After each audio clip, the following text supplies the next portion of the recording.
Wait, maybe? Maybe?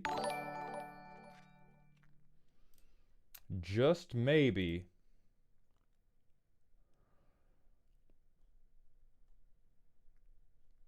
I think we're okay now.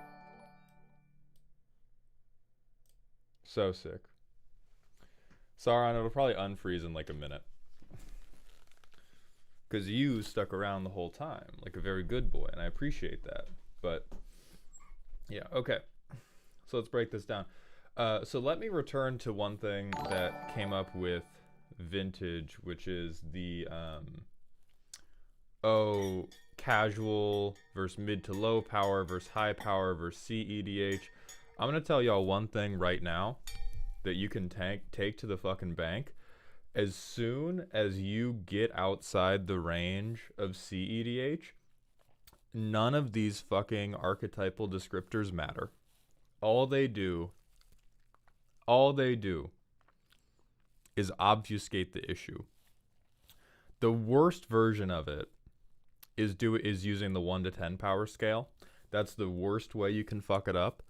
But as soon as you say we're not playing CEDH, any attempt to put it into a category or number-based power scale, instead of just saying what your deck does, you've fucked up.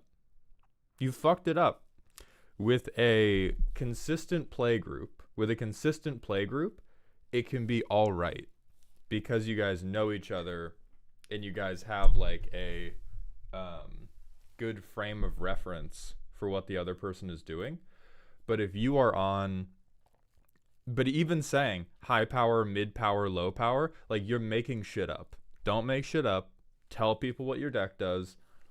If you're playing a control deck, say your effective types of control when you want to put them down. If you're playing a combo deck, say like one of the combo pieces people need to watch out for. If you're saying a mid-range deck, say about the turn when your board state is going to be a big problem. Just say fucking that. It takes literally like 10 more words. It doesn't need to be a paragraph. The thing you need to stop people from doing is some people love their decks so much that if you ask them how strong it is, they're going to give you a manifesto about every single card they put into the deck and why. And you need to not let them do that. But what you do need to do is just say what the fuck is happening. And that's faster and easier and a better experience than trying to tell people, oh, my deck is mid power, but like it's high power it would be high power if I put Esper Sentinel in. Just say what it does. We're making shit up anyway. Just say what it does.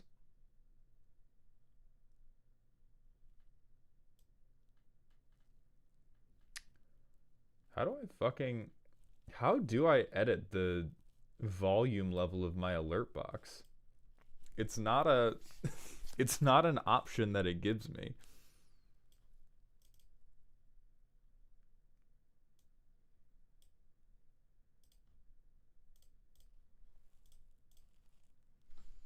That's crazy. Dark Strife. Captive Kingpin is like, they're really easy to build in terms of all you have to do is, like, straight up, I wish I could give you some hot tech. Go to EDH Rec. EDH Rec is going to tell you everything you need to know about Obnixilis. Young Man Chago, thank you for the 5 tier 1 gifted subs, my friend. Welcome to Dog Heaven. Meister Alex, thank you for the 100-bit cheer. I'm glad you're here as well. I Know Nothing and Mark Confidant, thank you both for the prime subs. I appreciate those Bezos bucks. Dodger Rabbit and Young Manchego as well, thank you for your prime subs. We missed some stuff during the technical difficulties. And then there's a bunch of follows we need to catch up on. And then we're going to open up with Davos D Creator. So that's going to be Young Manchego, Evil May, Melted Lyric Original, I Know Nothing, Revenge, Nilfgaard Spy, we got some of these. Takahebi VT, Emperors and Fools, Gurns 07, Yeidicus the Third, Charles McJesse, Ozaitum, Ethel 9727, Big K1126, Mr. Epic Dude Guy, and Reno Vantas. Thank you all very much for the Twitch follows. Welcome to the doghouse.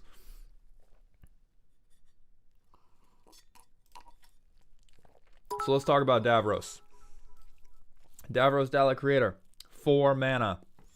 Grixis, 3/4 with Menace. At the beginning of your end step, create a 3/3 black Dalek artifact creature token with Menace. If an opponent lost 3 or more life this turn, then each opponent who lost 3 or more life faces a villainous choice. You draw a card or that player discards a card. Without looking, we're going to update this after I look at the deck. Just looking at the commander, I think this is letting you cook. This is good.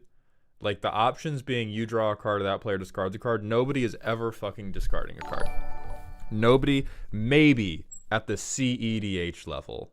Maybe if you tried to take this man into CEDH, somebody would have the threat assessment necessary to stop you from drawing a card. But this is basically, what this card screams to me is Lightning Bolt is now card draw. Because all you have to do is Lightning Bolt a bitch, and then you're going to have them face a villainous choice, and then you get a card, and that's going to keep you going. Now let's look at what you assholes are putting into the deck.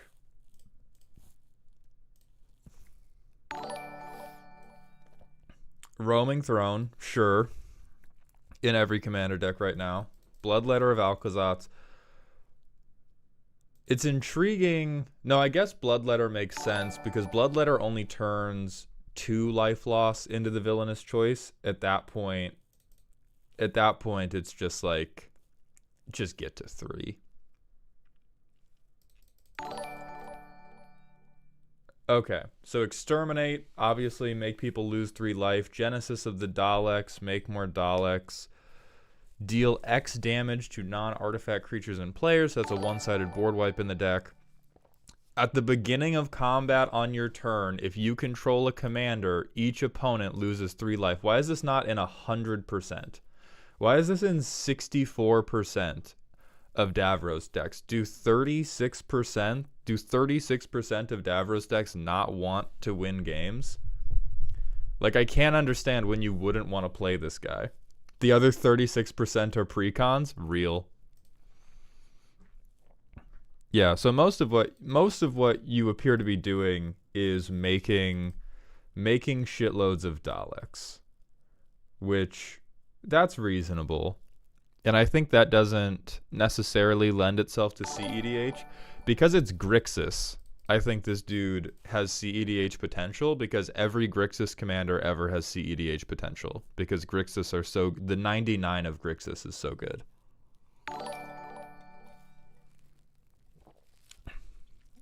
Okay, so whenever Cult of Skaro attacks, choose one at random.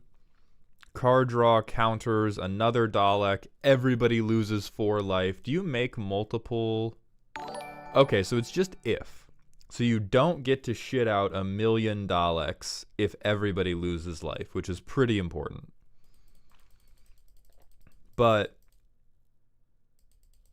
it looks like, I mean, I'm assuming this is from the precons since all of these are like Who cards, but it damn near looks like you could just fill this deck with things that made people lose 3 life or loved life gain. Hi, my name's L and Mariachi Duck. Thank you for the Prime subs. Welcome to the dog home, my new friends. Oh, fuck yeah, it's my boy Tectonic Giant. I love this dude. Then Croaks is great. Discard's good. Douthie Voidwalker is interesting. I guess that's why it's in 19%. What instants and sorceries you running? Where's Lightning Bolt, bro? Lightning Bolt's card draw. Come on. Don't make me a fucking liar. Each opponent loses 3 life. Yeah, that's real. 3 damage. Yeah. We're just going to see 3s fucking everywhere. There it is. 14%? Come on.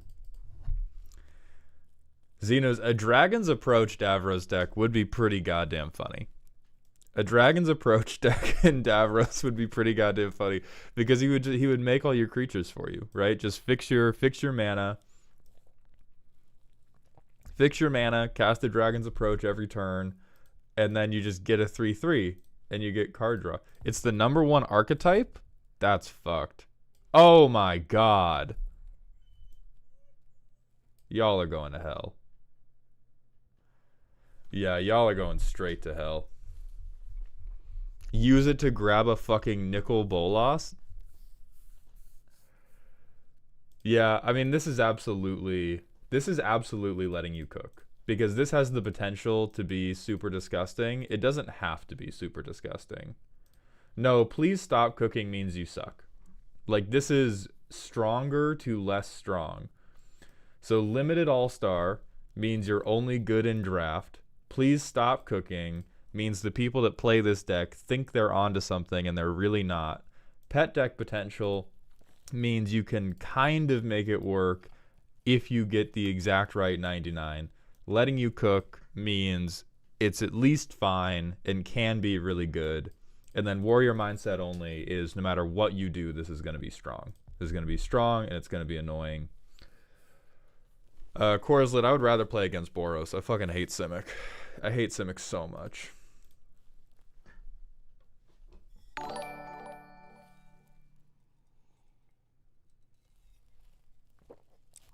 Yeah, like Dragon's Approach is definitely a strong and annoying version of the deck. It's just not the only archetype. Like, warrior mindset only is reserved for decks where every archetype is like Dragon's Approach. So we're not doing can they get it right now. We're doing the power level of the commanders. Then we're doing the power level of the companions. Then we're going back for the can they get it on the doctors and their companions. And this is in part because this stream is going live to YouTube and they will demonetize my ass immediately. YouTube will demonetize you just for referencing that sex can be done for pleasure. YouTube will demonetize you. I can say that sentence without it being a problem, but as soon as you talk about the act of human intercourse in a context that is not strictly educational, if you are honest with the YouTube ad ratings, they demonetize you completely. So that's why we're separating. If you are Sorry, guys. I didn't have YouTube. Yeah. I didn't have YouTube muted, and I opened it up to make sure that the stream was fine. Yes, I'm aware. Oh, this is a good way of telling how long the stream delay is, because I fix it on the first message, and then I get 10 more messages about it, which I appreciate. I appreciate y'all looking out for me. So anyway, we're breaking it up into commander power, companion power, commander get ability, companion get ability, because I can't talk about get ability without getting the stream demonetized. So what's going to happen is once we finish the power, I'm going to turn the stream off and then turn the stream on again so that it's separate VODs and that the power one can be monetized and the get ability one can't. All 99.9s, thank you very much for the Twitch follow. Welcome to the Doghouse. So let's move on to the 8th Doctor. This is a 6 mana Azorius thing. Oh, one thing we should keep in mind when we talk about the power levels of these decks, even though we're not referencing specific companions, because so many companions exist, every Doctor basically has access to one more color, and we need to judge them accordingly. Right? Even if we don't worry about what the specific companion effect is, no matter what companion you pick, you're pretty much always getting access to a new color. So every 2-color Doctor is actually 3-color, and we have to consider how strong they are in the context of what that 3rd color is going to do for them. So when he enters the battlefield, mill 3. Once during each of your turns, you may play a historic land or cast a historic permanent spell from your graveyard. If you do, it gets exiled instead of going into the graveyard again, or if it would leave the battlefield. So you can't. That's pretty fair. Because that means you can't flicker it, which Azorius fucking loves to do. Key events, historic permanents are artifacts, legendaries, and I think one other thing. And so there's enchantments as well. So like Urza's Saga, um Urza's Saga is a historic land. Right? This is a historic land. Oh, you can flicker 8 for multiple casts. That's true. I think this is fucked up. I am not sure how yet, but giving like Esper, Bant, Jeskai, giving any of those colors the ability to recur artifacts, legendaries, enchantments, is, I think this is another letting you cook, which isn't surprising. They made Doctor Who really strong to try to sell cards. So let's see what people are putting in this. Oh, the 8th Doctor. It's not the 8th Doctor, it's the 8th Doctor. As commander.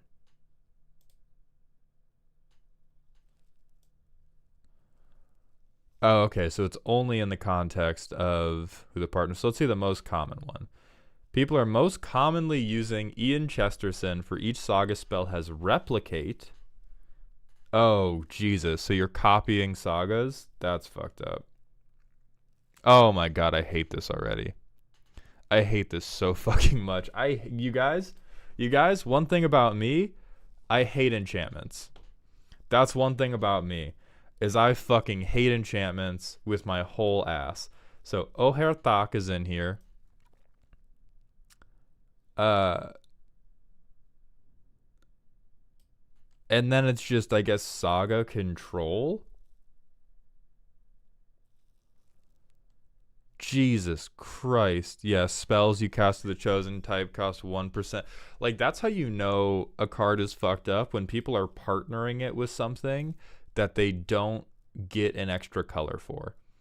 Like, I assumed they would be picking partners to get more colors, but when everyone's like, no, Azorius is fine, that's how you know they're doing some fucked up Azorius things.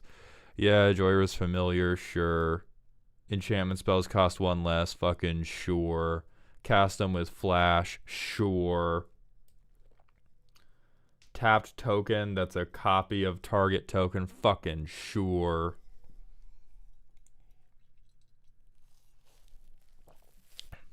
Oh, this deck would annoy the shit out of me. This deck looks like it takes forever to win. This is like the epitome. This is the epitome of like Azorius, zero plan. Everything we have is just so valuable that eventually you're going to lose. Right? Like, none of these sagas are backbreaking, but eventually there's going to be 18 of them. And you're not going to be able to stop me anymore. Especially if you just play like Elspeth Conquers Death once a fucking round, like every 3 turns, or if you proliferate it, exile target permanent and opponent controls that costs money, make non-creature spells cost more, and then recur something from your graveyard. Like, it's...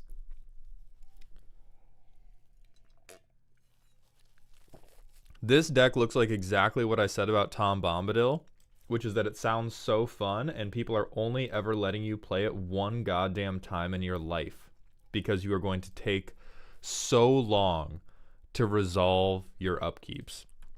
Is anybody putting, or I guess it's after your draw step, so whatever, to resolve all of the goddamn saga triggers.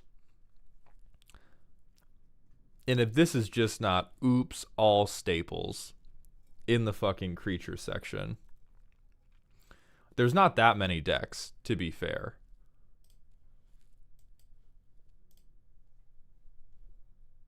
We'll say average. No. Okay. As partner. What are people doing with Bant? What are people doing to get access to Bant? Oher Kaz was 1 deck. Literally 1 deck. And then there's 9 decks. Oh, and then they're still just doing copying. We're still just doing enchantment copying. Okay, I'm keeping them and letting you cook. Next up, we have 11th Doctor.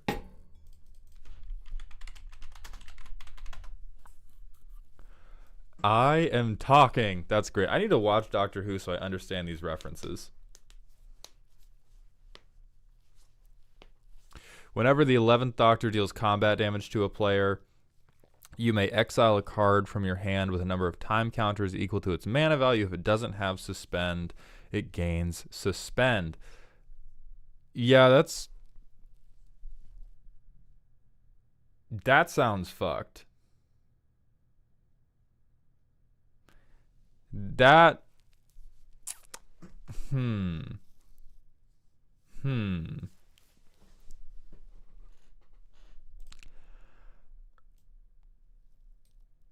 I almost believe this is warrior mindset. We're going to see when we look at how people are building them on EDH rec, but giving things that don't have suspend, I think to make that fair, you probably are picking bad cards on purpose. Like, I'm pretty sure, like, you can make, like, so the thing about warrior mindset only, you can build a fair deck. You have to make an active effort to pick weak cards.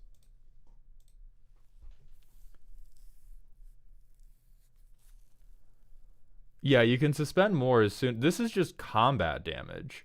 This is literally, you don't even need extra combat steps. You just need fucking double strike. Double strike immediately, you suspend twice. Yeah, and Joyra is warrior mindset only.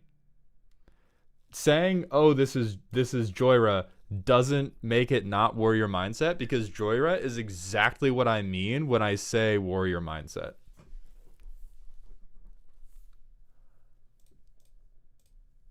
I don't know. Isn't the precon full of things that, like, isn't the entire Who set just full of things that fuck with time counters? Because if we were talking, like, put the 11th Doctor into a non-Who set, then yes, this is really slow and bad. But if you put the 11th Doctor into a fucking Jeskai deck that has access to time travel, oh, suddenly it's not slow anymore. Yeah, fuck you all. Hold on, fuck all of you.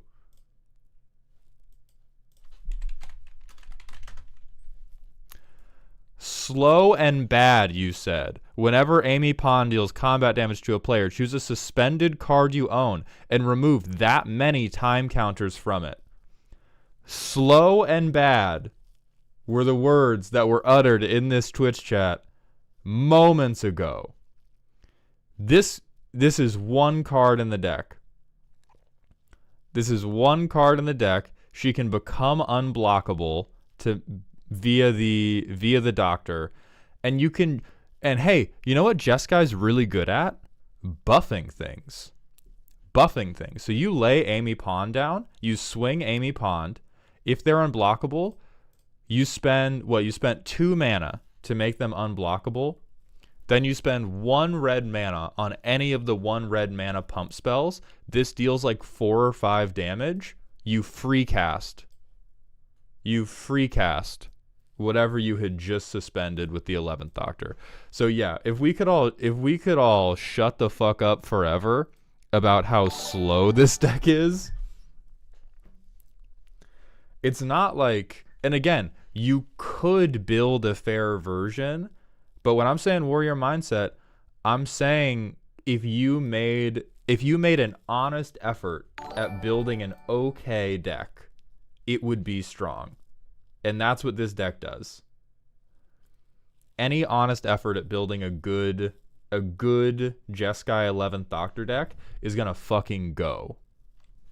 It's not going to be CEDH, right, by any stretch, but like it's going to be strong, and that's what we're talking about.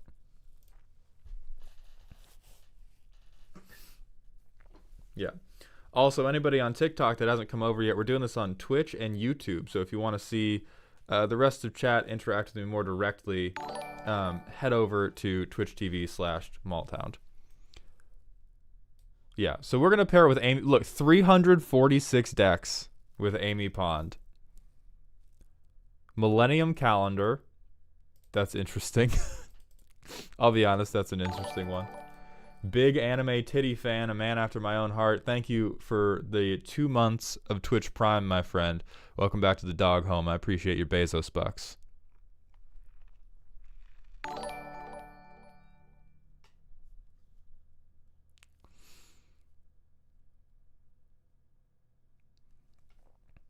Yeah, so timey-wimey. So there's 10th Doctor, which is time traveling 3 times, which is really... whenever Time Beetle deals damage to a player, time travel, which means take a time counter off. Clock spinning. Choose a suspended card. Remove a time counter from it. 2 mana, wibbly wobbly timely wimey. Time travel and draw a card. Yeah, like everything, like in the context of not being a Doctor Who set, 11th Doctor, slow and bad.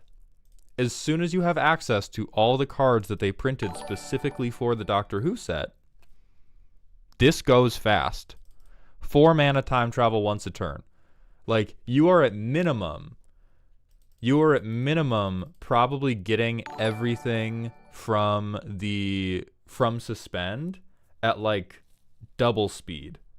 So even if you suspend for 8, you're probably getting it in 4 turns because of all of this. And then there's Joyra stuff, which is choose target suspended card, remove a time counter from it. Like, there's a million ways to...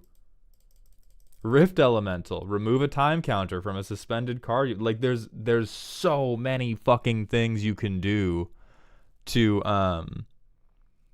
to cut this down and make it fast. And, like, they're things that you obviously put in, right? They're not, like, none of this is secret tech. 2/3 of these cards were printed in the pre-con with this fucking guy in it. So that's what I mean by, like, a low effort attempt to build a deck for this guy. It's strong. That's Warrior Mindset. That is the heart of Warrior Mindset. Next up, we got the 5th Doctor.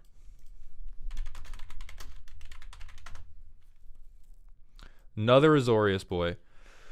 At the beginning of your end step, put a 1/1 counter on each creature you control that didn't attack or enter the battlefield this turn. Untap those creatures. This seems annoying. I'm not convinced that this is super strong. I'm convinced that this is super annoying. Because this screams to me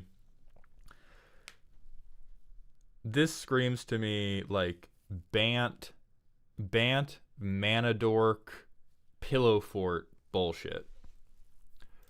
So I'm gonna say I think this is still letting you cook. We might fill up this section of the tier list quite a lot because they made a lot of really fucking good cards in this set. But I feel like you could pretty quickly pick Bant for that. You just have a bunch of mana dorks and you cast a bajillion things for value. Yeah, oh look, a green card is far and away.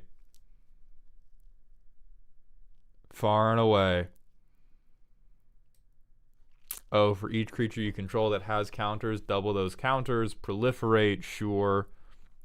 Oh yeah, it's all mana dorks. Oh, Machias. Yeah, it's fucking, I hate this. I hate this so much. This is Bant touch yourself. What are their payoffs?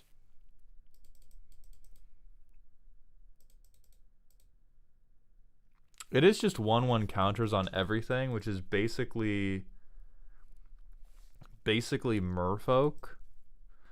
Sir Top Hat, I don't really understand that part of didn't enter the battlefield. It just means they have to be, you can't like play a creature and then get the counter. It has to be on the table at the beginning of your turn and the end of the turn.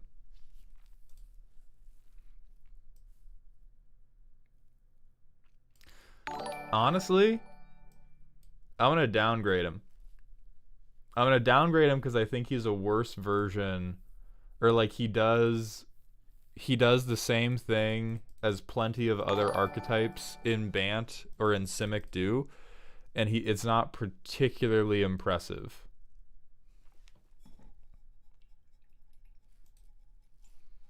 Like I'm not convinced by it.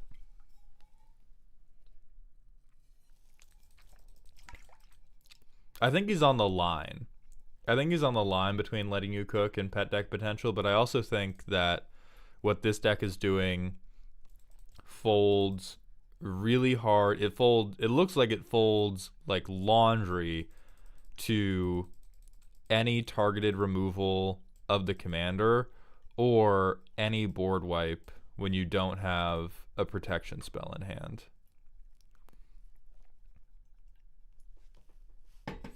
He has an infinite... I don't give a fuck about infinite combos. I don't give a goddamn... Oh, a 3-color deck has an infinite combo?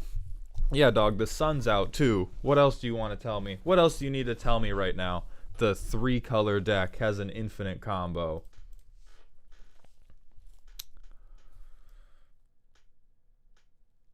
I'm banning all of you.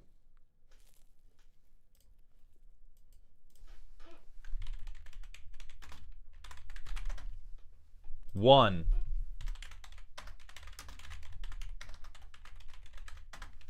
Two. It will never be impressive. It will never be impressive. I will never respect it. I will never give a shit about it. It will never fucking factor in to how I feel about these things. Oh, come on, man. Dimir is cheating. Got it. What fucking thing is that? Oh. I'm gonna open this up in a different tab.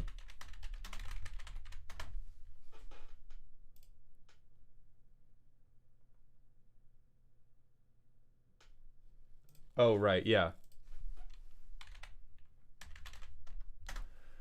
2.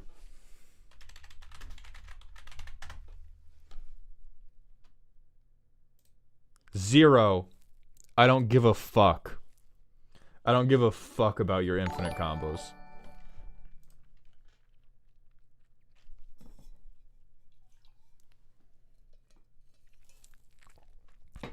This dude's a pet deck. I mean, this is like every other... This is every other 1/1 counters deck we've ever seen. Next up, we've got the First Doctor. Darebrand, it's how strong I think they are. When the First Doctor enters the battlefield, search your library for a card named or graveyard for a card named TARDIS, reveal it, put it into your hand. If you search your library this way, shuffle. Whenever you cast a spell with Cascade, put a 1/1 counter on target artifact or creature. This looks shitty. This looks terrible. I want to see what they are comboing with. Oh, the TARDIS makes things Cascade? Okay. That gives me a little more hope. So they're going Bant with him too. TARDIS. Whenever the TARDIS attacks, if you control a Time Lord, the next spell you cast this turn has Cascade and you may Planeswalk. Okay. So we'll be super charitable and say that they're letting you Cascade every turn and you grow the TARDIS every turn. And what does this companion do? If you would Planeswalk instead, look at the top 2 cards of your planar deck. Oh, so this is just pick where you planeswalk, but people are probably doing it to get banned.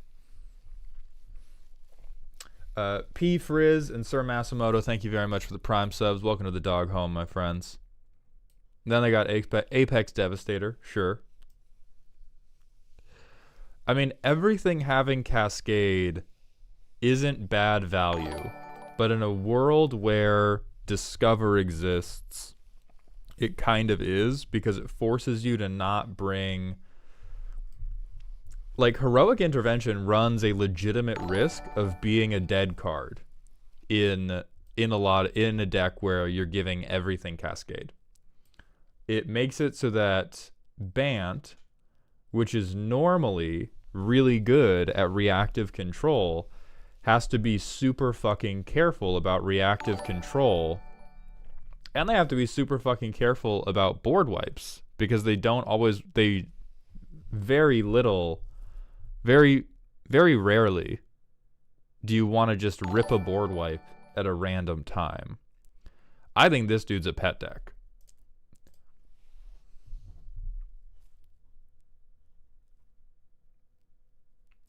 So let's do one more tier elaboration, because we're getting a lot of people confused really often.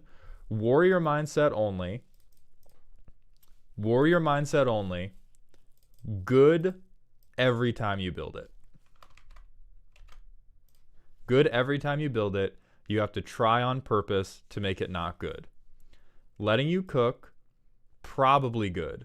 There are some things you can do to make it great, but it's not undeniably great.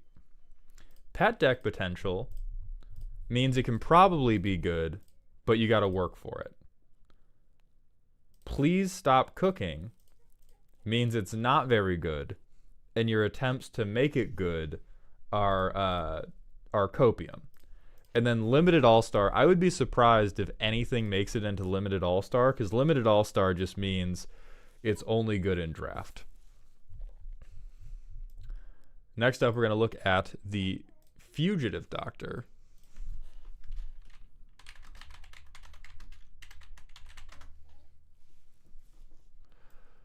Alright, so this is Gruel.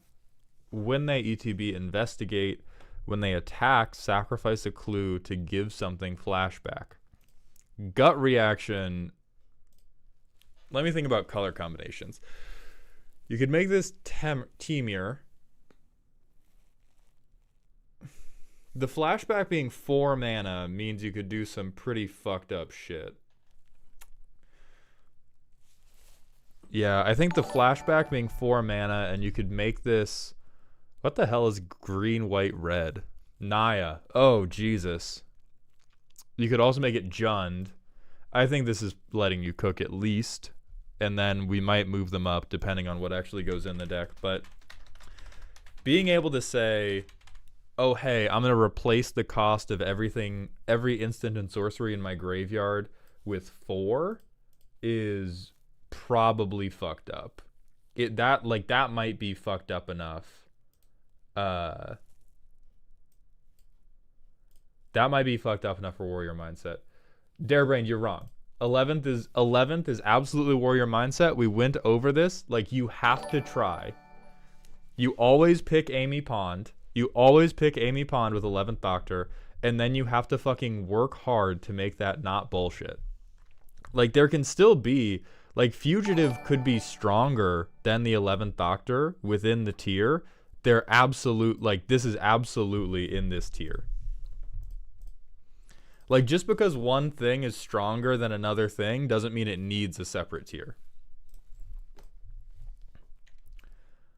Alright, so they almost always do Temur, and then it's probably fuck you extra turns. Whenever you cast an instant or sorcery, investigate, sure. Investigate, sure. Okay, so lots of investigation. Because you want to have, you want to have these clue tokens. You do need to swing with them, but Temur, a 4/4 in Temur probably doesn't care too much about that. What are we recurring? An 8 mana spell that is just so much fucking value. Oh yeah, let me read Martha. Oh, you make a creature unblockable whenever you sacrifice a clue. Great. Okay, so nobody's ever stopping the Fugitive Doctor. Fugitive Doctor is just running a train on people. So make a shitload of value. Investigations. It's probably the sorceries are where we're going to get fucked up. Dig through time. That makes sense. Creative outburst.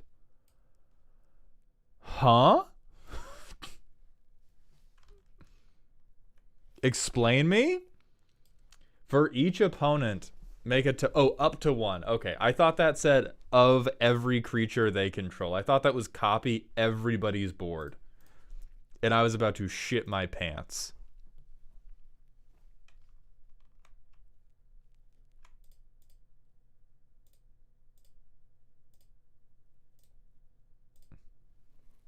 Alright, let's look at the sorceries. Mnemonic Deluge. Exile instant or sorcery from a graveyard. Copy it 3 times. Blasphemous Act. Azori's Predation. Exile the top 8 cards of your library. For each non-land card type, cast a spell of that type without paying its mana cost. Draw 3 cards. Make a treasure token for each land you control. Deal damage to each opponent equal to lands. Rise of the Eldrazi. I've seen enough. You know what? I've seen what I need to see. And that bitch is at the top. Okay, Vic, let's once again, for the third time, let's specify what warrior mindset means. Warrior mindset doesn't necessarily mean you're going to win every time, right? Playing slivers are very frail to a board wipe. Slivers are still warrior mindset only, because if you build a deck that aims to do what the commander lets you do, that thing is strong if people ever let it happen. It might be frail, right? This might be frail to an Urborg. This might be frail to a lot of targeted graveyard removal when you pick the thing that you're going to flash back. But like, you can't, or any attempt you make at building this commander is going to be strong, and it's on the table to stop you. Stuff like pet deck potential, 5th Doctor, 1st Doctor, your game plan can happen, and it's going to be pretty fucking unimpressive. But the 11th Doctor and Fugitive Doctor, if they know your game plan, it's like they gotta get you or you're fucked.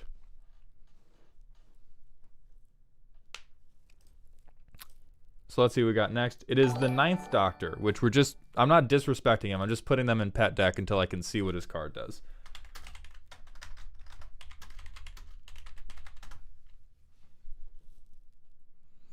Haste. Whenever the 9th Doctor becomes untapped during your untap step, you get an additional upkeep step after this step.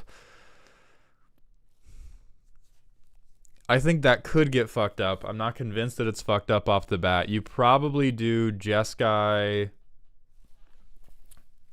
If time counters come off an upkeep, this is probably another time counter thing. If time counters don't come up in upkeep, I've seen enough other shit in blue that gives you additional upkeeps to know that you have reasons to be afraid.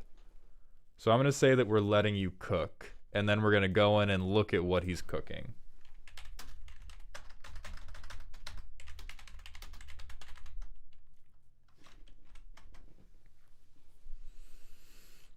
Okay, so it's normally Clara. Oh, to double up the triggers. Or Rose. Okay, so people are picking Jeskai. But they're getting Clara to double his upkeep triggers.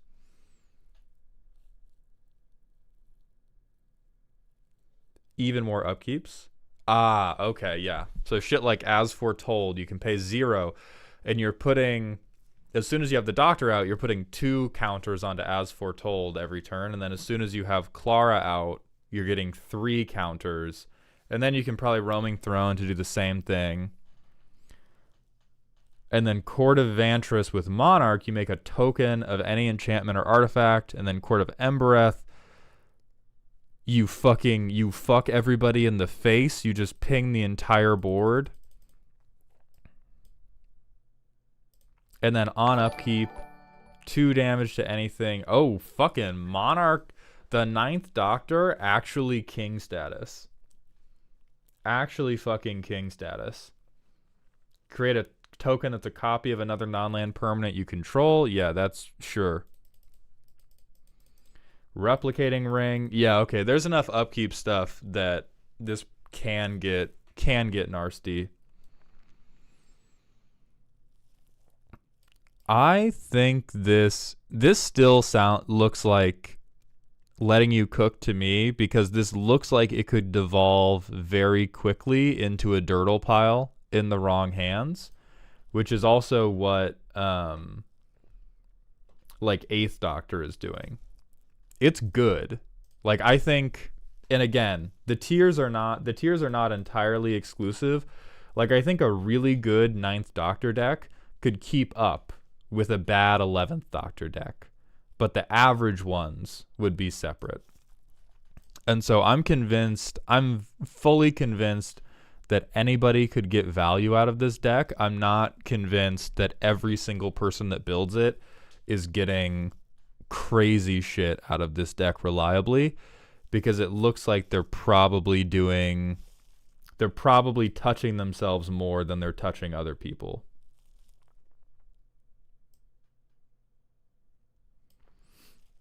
Monarch, I'm not reviewing other people's decks, really. I'm just reviewing the commanders. Hey, Jay Crane. Happy Saturday, my friend.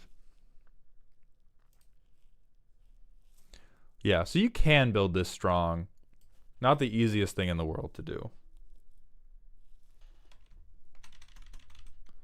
All right, next up we have the 2nd Doctor, who we're just going to put in pet deck until we can see what they do.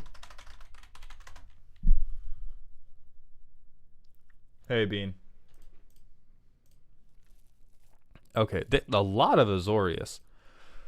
Players have no maximum hand size, so we got a group hugging son of a bitch. How civil of you. At the beginning of your end step, each player may draw a card. Each opponent who does can't attack you or permanents you control during their next turn.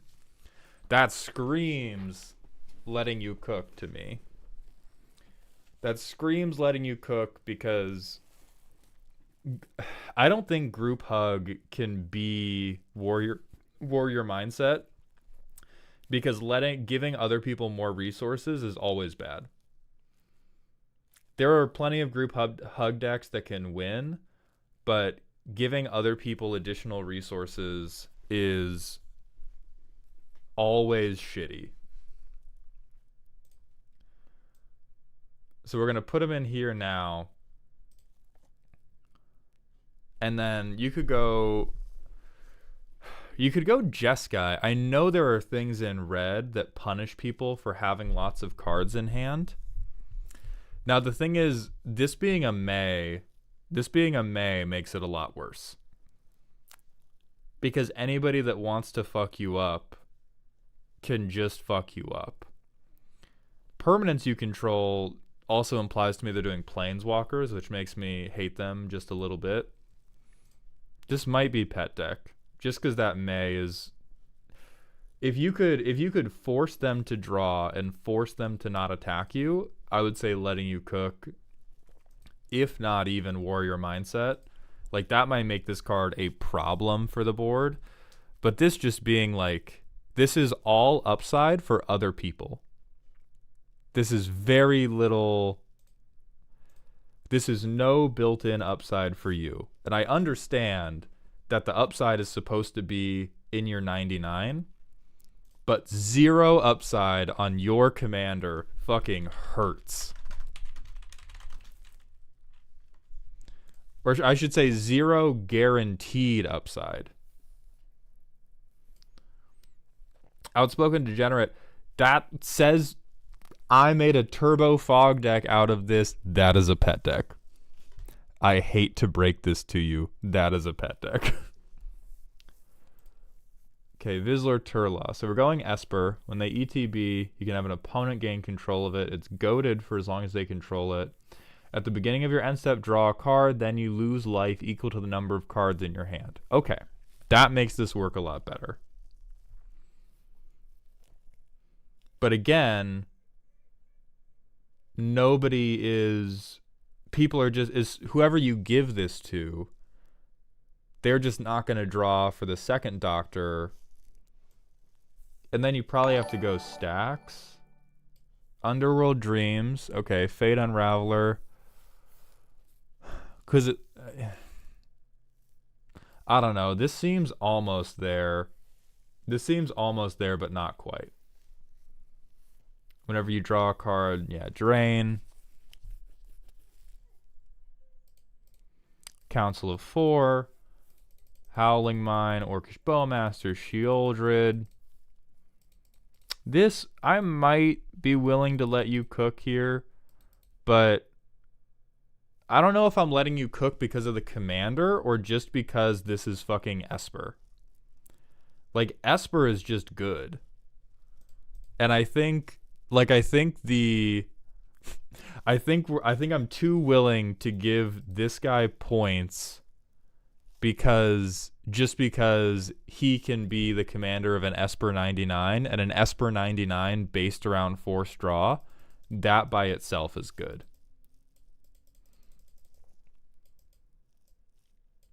Yeah, I'm going to say pet deck. This is what you do if, like, you should just play Quasar. If you want to play this, you should just play Quasar. But if you don't want to play Quasar, you can make this deck work, right? It's not confirmed bad. But there are way better ways to do the exact thing this deck wants to do. Laserlean, hit me with that personal question. Yeah, this is hard mode Quasar.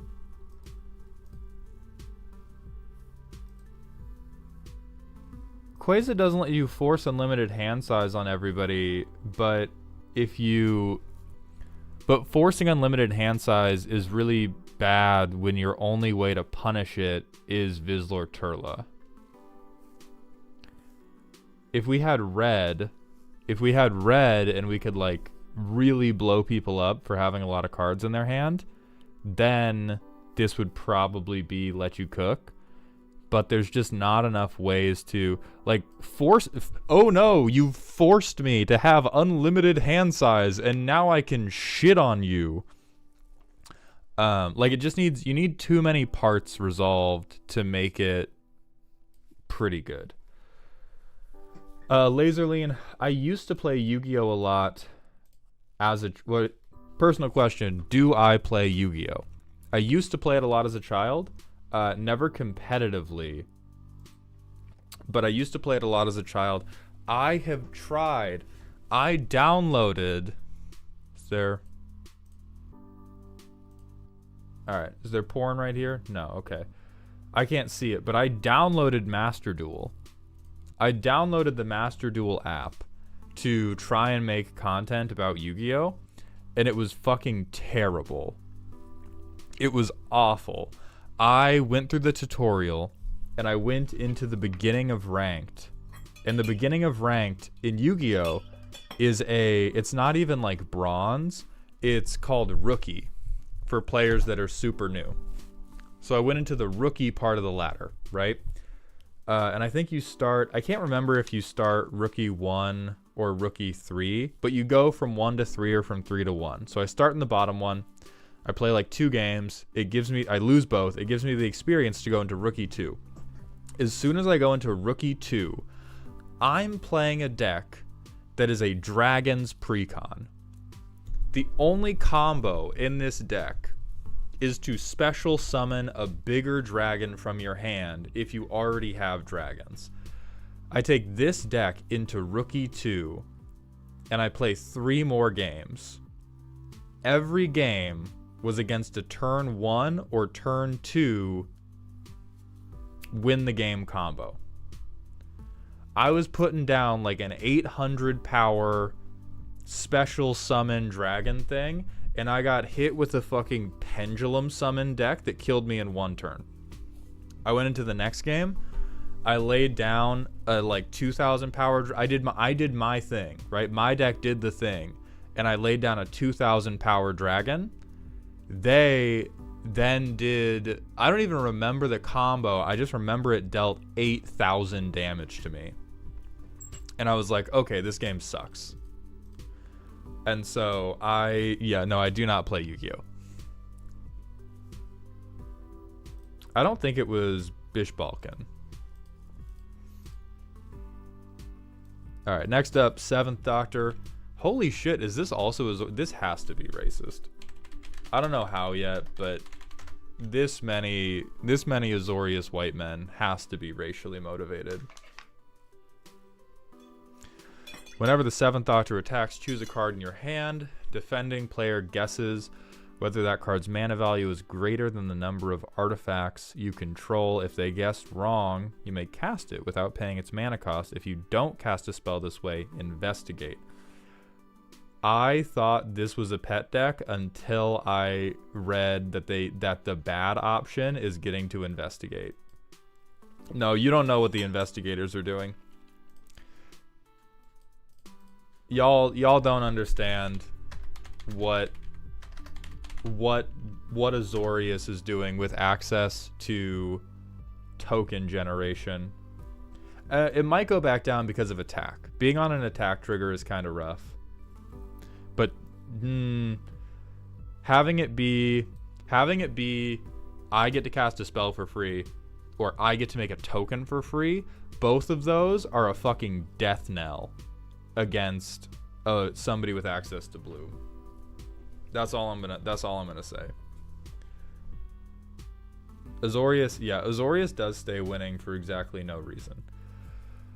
So this is the Bant version. Yeah, displaced dinosaurs.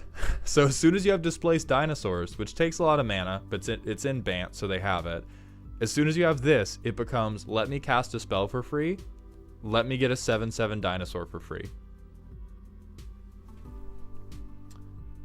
And then investigate on all historic spells. Tireless Tracker's fine. Yeah, you just get a lot of investigation.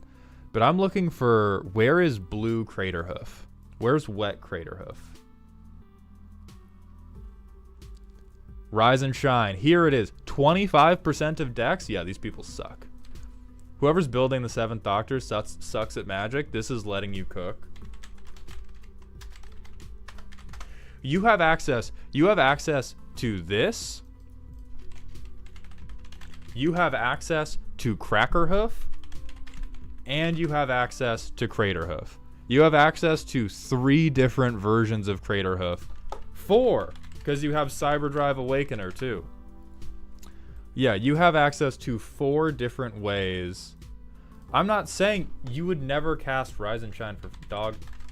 Let's break this down. 6 mana in Bant. You're not trying to free cast Rise and Shine. You don't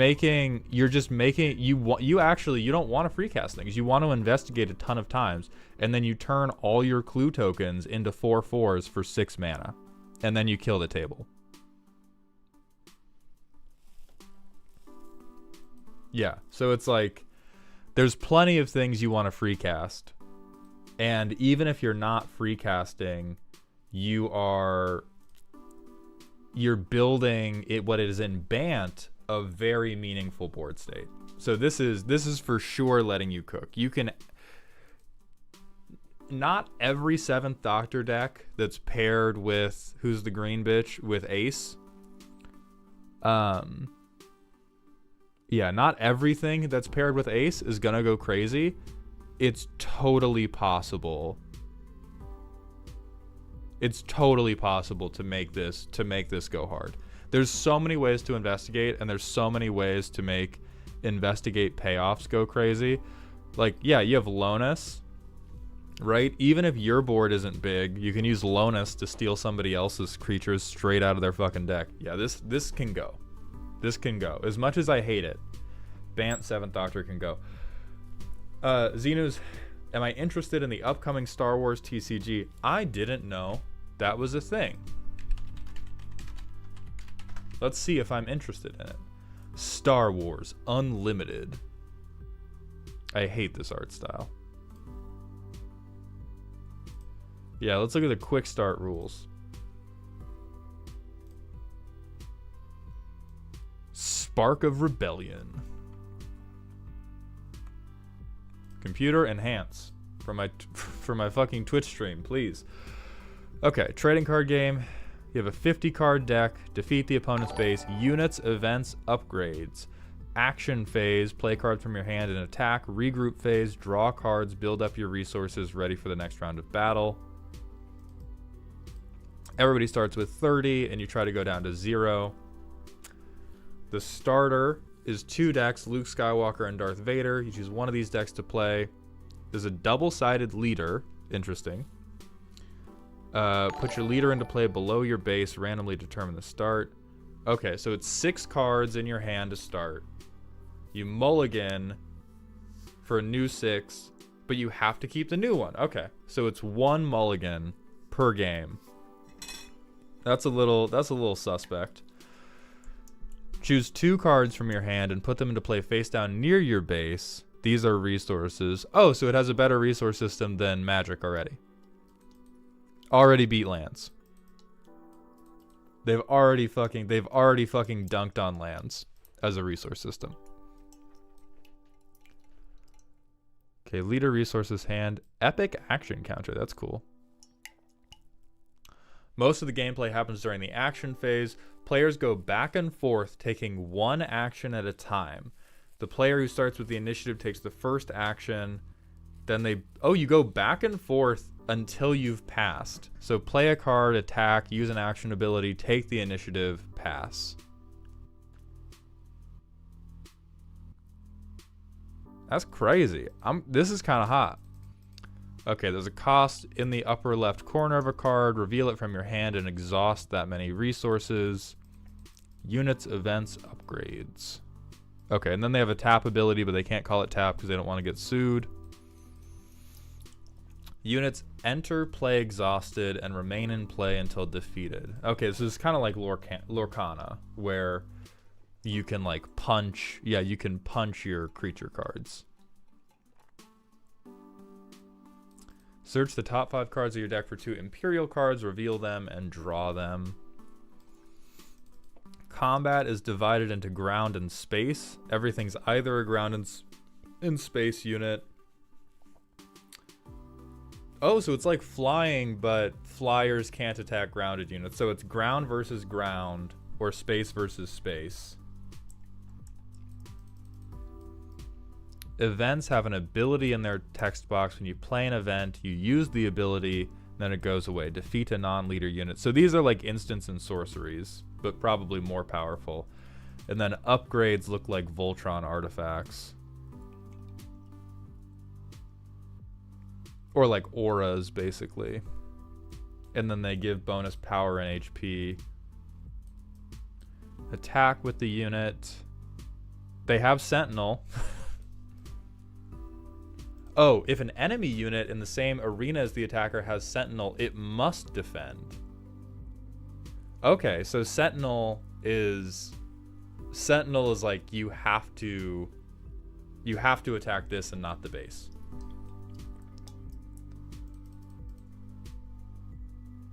If the attacker has Saboteur, defeat shields on the defender. If the attacker has Restore, that looks like Lifelink. Attack examples. Okay. Consular Security Force attacks the enemy base. It deals 3 damage and takes no damage. Okay, so you can attack players without taking damage.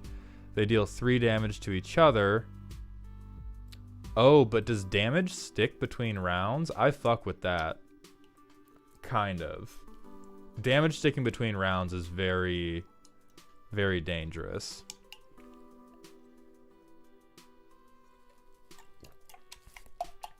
Okay, so taking the initiative is probably pretty important. But if you start with the initiative, you can just use your first action each round to keep it. And then presumably they get to hit you for it. Leader has an epic action. Okay, so it starts as... It looks like it starts as a passive buff, and then you can flip it into like a really good creature. Draw 2 cards a turn. This is the best trading card game on the planet. I'm a Star Wars streamer now. I get 2 cards a turn. I get to draw 2 cards out of my deck every fucking turn. Yeah, this is the magic killer. This is the magic killer right here. And then you can choose one and keep it as a resource, or just keep them on. Yeah, this sounds great. Now I'm excited. Now I'm very excited for it. That looks sick as fuck. 2 cards a turn on a 50 card deck. We are decking, brothers and sisters. Alright. 6th Doctor.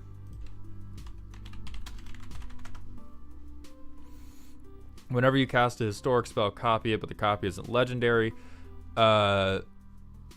This is high letting you cook, I think. It might even be Warrior Mindset only. Copy, Simic legendary copy is just so fucking, that's gross. Let me see what I'm, not to be sensationalist, but that is the exact type of card where you'd have to try pretty hard to build a weak one.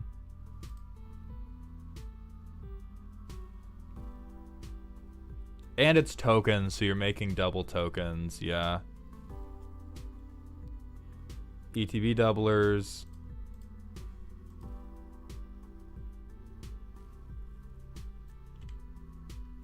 Elish North. So it's just all, yeah, it's just all fucking value legendaries. And it probably ends up working just because it's Bant. Yeah, this is Warrior Mindset for sure. I think it's the weakest of the 3. I think it's the weakest of the 3 Warrior Mindset cards, but legendary cards are legendary for a reason. They're normally useful. Giving you a free one every single time you cast them is fucking strong. You have to deal with that. I think Master Multiplied is missing from the tier list, so we will deal with him separately. And then Alice, Paralos, and Glorious Mr. E, please send your questions in. Kugel, I'm streaming this on YouTube right now. I'm also streaming this on Twitch right now, so head over to my YouTube channel or Twitch TV/Maldhound, and you can watch it. Yeah, you can watch it live in the moment. Yeah, like you could work hard to build. No, I don't even think you could. I don't think you. I was gonna say you could work hard to build the jank version. No, you could, but that's still Warrior Mindset.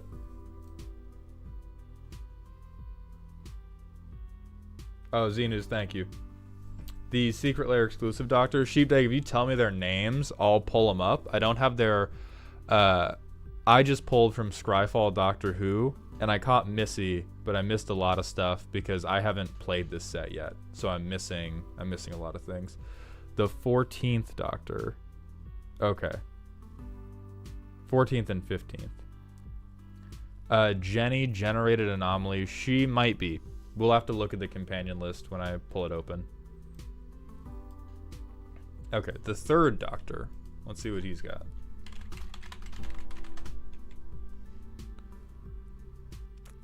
+1/+1 for each non-token creature you control. When he ETBs, create your choice of clue, food, or treasure. Oh, for each non-creature token you control. Fuck you. Fuck you forever. Minimum letting you cook. It's probably not Warrior Mindset only because it's so it's like top heavy in the way it's being a Voltron, but you could easily make that a very scary Voltron deck. Azorius tokens, yeah, this is, and whenever you cast a historic spell, investigate.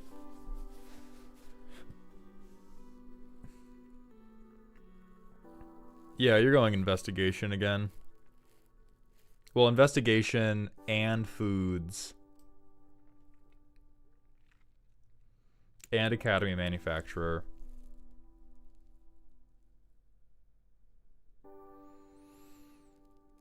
Yeah, so this screams to me.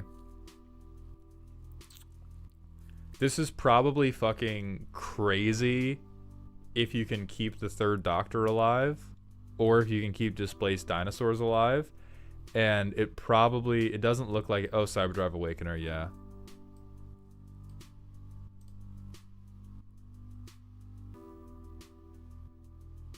I think this plays out the same way as the Seventh Doctor does, where either you Voltron Third Doctor, or you just fall back on having an army of clue tokens to like animate.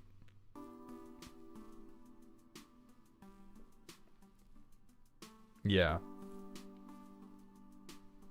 Yeah, he's a pretty easy kill in commander damage, which is why I'm saying letting you cook. Like, if he didn't have trample, he would be kind of soft. He needs trample.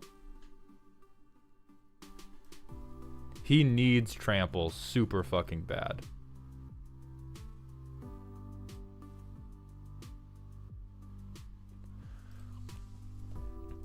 And like, displaced dinosaurs will non-bow the Voltron away, but I personally would much rather have a 7/7 dinosaur than I would have one additional +1/+1 on this Doctor, so that's fine. Lane Eden from TikTok, what's your opinion on proxies in Commander? I love proxies. I am a big proponent of them. 90% of the cards I play are proxied. I only own my very favorite decks in paper. The misuse of proxies, like the malicious behavior that people most often attribute to proxies, is people jumping the power level of the table because they can now afford to. But here's the secret.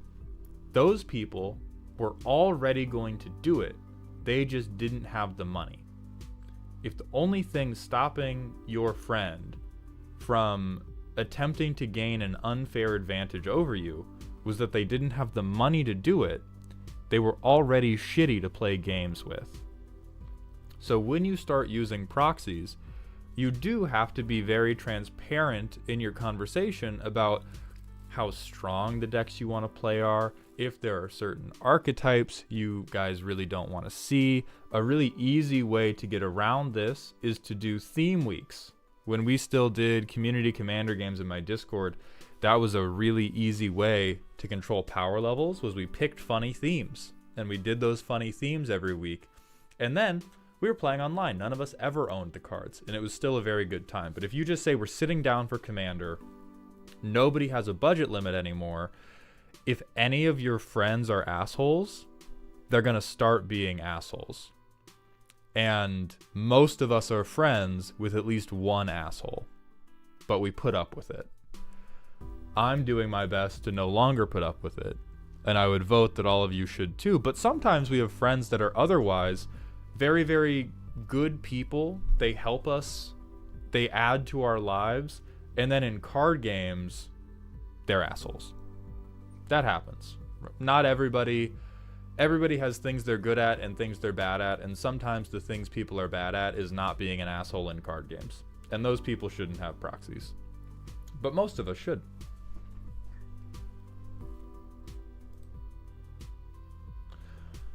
Ilaren's question, would I stream something other than MTG/card games? I would, and I will as soon as I get Twitch partner. That is a very important financial goal, and in my emails with Twitch or in my applications for the partner program, they have been very hard up about me having consistently high viewership, and I get consistently high viewership for Magic. There are plenty of other things I like to stream. I enjoy streaming. Not as many people watch it, and I'm personally fine with that, but I gotta make my money right now, because I'm trying to deal with this mortgage and everything. So as soon as I get Twitch partner, I'm going to do a lot more variety streaming. I'm going to do a lot more streaming in general. But right now I'm very Magic focused because that is how I'm going to get partner and hopefully get more sponsorships, get a better revenue cut, yada, yada, yada.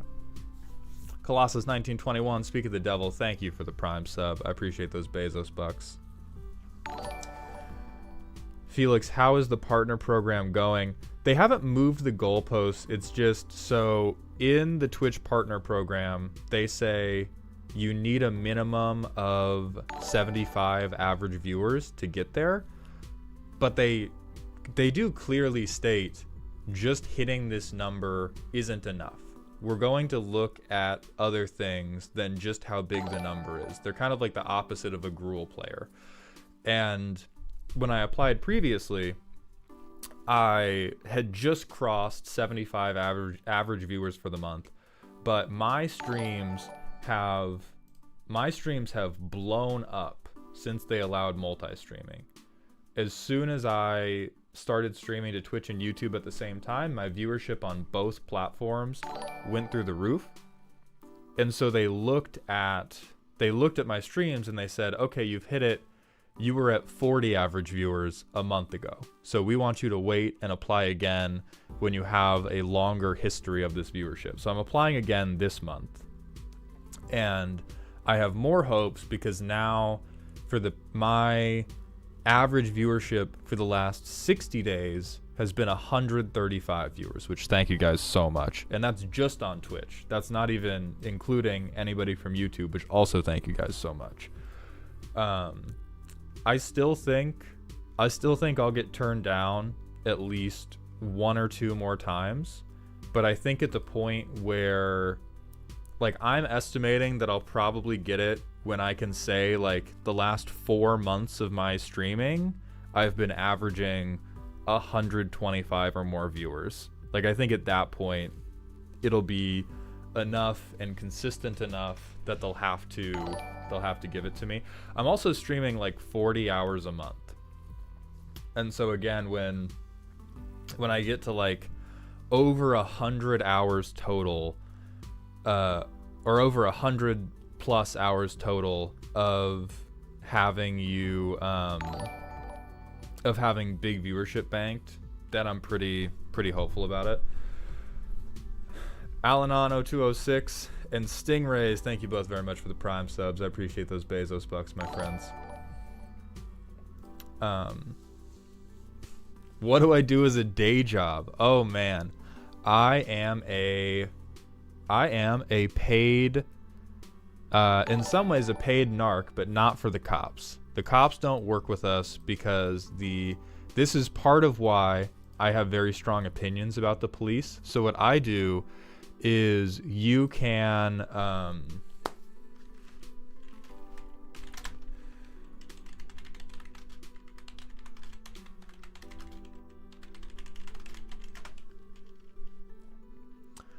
Google buying pharmaceuticals. All of these sites will have something. Adderall they hide pretty well. I'm not going to go through all the browser steps we do at my job, but there are hundreds of websites to buy Adderall, cocaine, heroin, all kinds of illicit drugs, not on the dark web, just on Google. Strong like ACAB, just on Google. And you can buy them with your credit card. And so when you go to buy one of these products, back in the early 2000s, the federal government started noticing that people were buying a bunch of drugs on the internet. And so they went to Visa and MasterCard and they said, hey, we can see that people are using your credit cards to buy a bunch of drugs on the internet. We're going to make some laws regulating e-commerce. And Visa and MasterCard immediately shat their pants and said, no, wait. We will self-enforce. And their version of self-enforcement was to go to the banks that were holding the merchant accounts for these e-commerce merchants and fine them shitloads of money.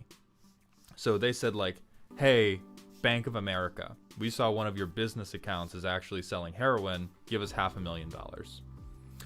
And the criminals took it one step further, and when they went to go apply for a bank account, they stopped bringing their real website in, and they would set up a WordPress blog, and they would name it something like Danny'sCustomT-shirts.com, and they would bring Danny'sCustomT-shirts.com with like 2 or 3 products to the bank, and they would say, yeah, we do 3 million in sales every month.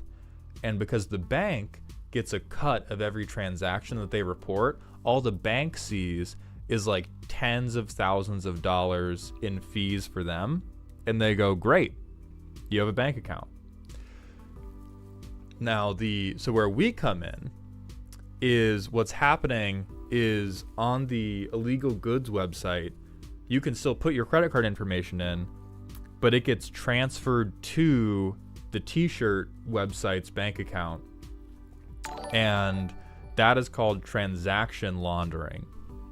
And so what I do is I go and I pretend to buy, I like attempt to purchase the drugs to trace the transaction information and figure out who the front website is. So the reason this gives me a strong opinion about cops is because the company I work for, in the very early stages of, I haven't been with the company from the beginning, but from the very early stages, they tried to tell the police about it. And the cops didn't say this explicitly, but the general response of the police was, if we can't shoot anybody, we're not interested. They flatly refused to get involved and said, very much not our problem, unless there was a building full of money and cocaine that they could raid with a SWAT team.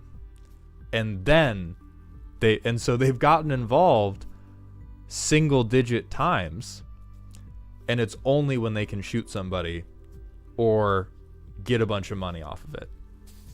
And so that's one of the many reasons. And that's, again, we operate globally. Now, this is mostly with American police, but it's with, like, this is not like cops in my state or cops in the state where the police operates. This is like across America. We told them, hey, we traced this illegal business that is operating at this address. And they were like, they don't even want to arrest people. It was like very much, can we send a SWAT team? If all they could do is, because most of these drug dealers have day jobs. If all they could do was send a like cruiser to pick them up during their shift at Wendy's, they wouldn't fucking do it. Like, they only want to be able to go in, guns blazing, pick up, pick up 50 grand off the bench at like a meth lab or something like that. It's fucked up. And so, yeah, so both, and my mom was a cop. And you know what my mom tells me every day? Don't trust the police.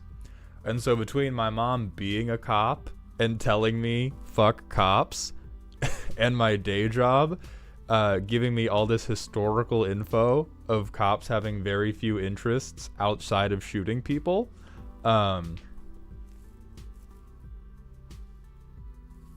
got some opinions about it. Aradrag, drop your personal question. We got 6 random smasher passes, so we're gonna redeem them.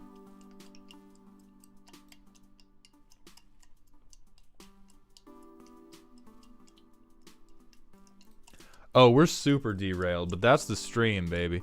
I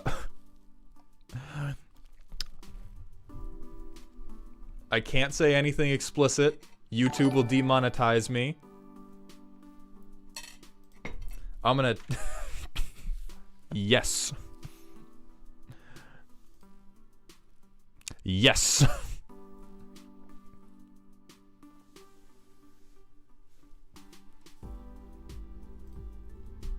No, it's a bird.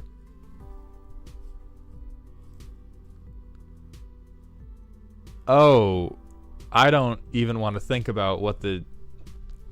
So you know that thing about how anytime, if you look at something, you know what it would be like to lick it? That's giving me a no here.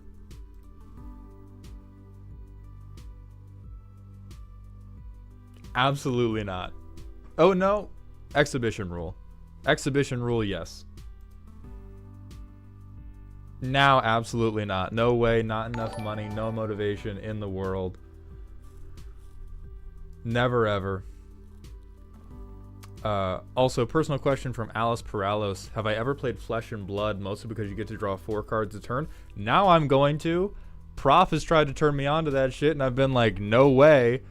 He has never mentioned you get to draw 4 cards a fucking turn. I'm so in. I'm so fucking in. What do you mean? Also, Faz3344 and the Bison Steve, thank you very much for the Twitch Prime subs, my friend. Welcome to the dog home. Cybermen conversion.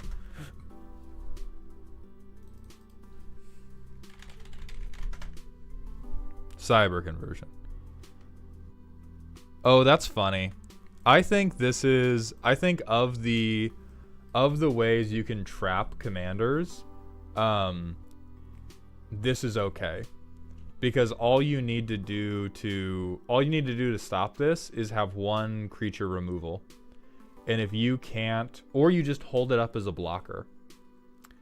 If your deck can't kill 1 creature, or nobody's ever swinging at you, you kind of deserve to take that L.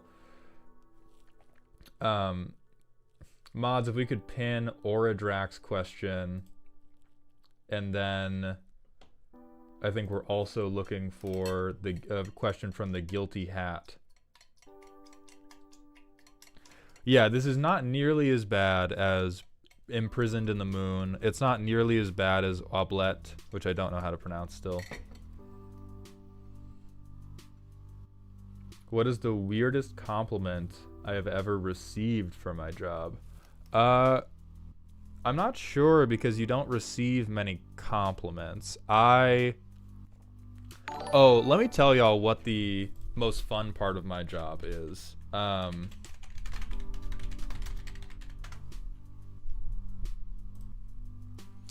When you are placing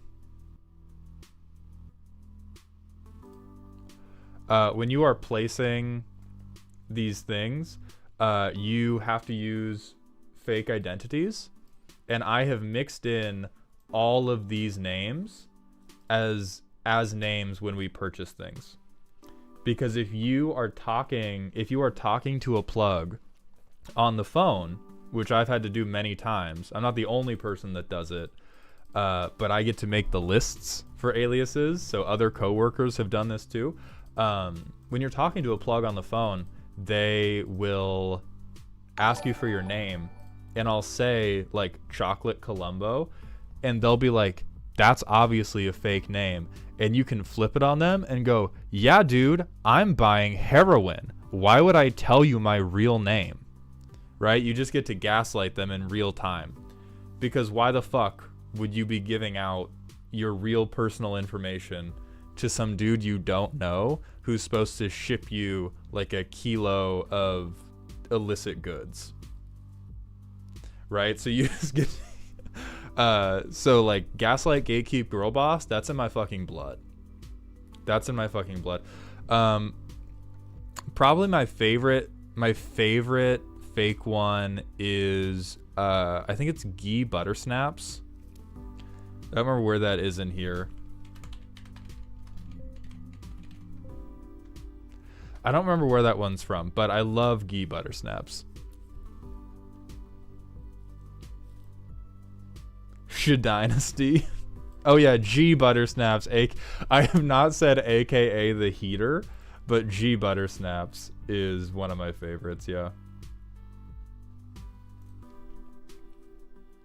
I've used Santonio Holmes a lot.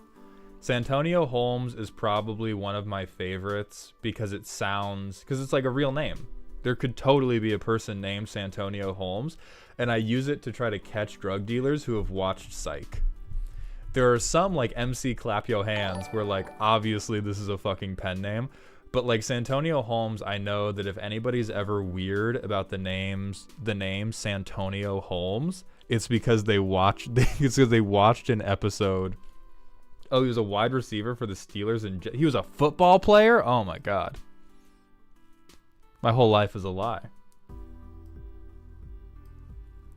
Anyway, let's get back to the fucking tier list. We are super late on time. 12th Doctor. Zenthalus85, thank you for the Twitch follow. Welcome to the doghouse, my friend.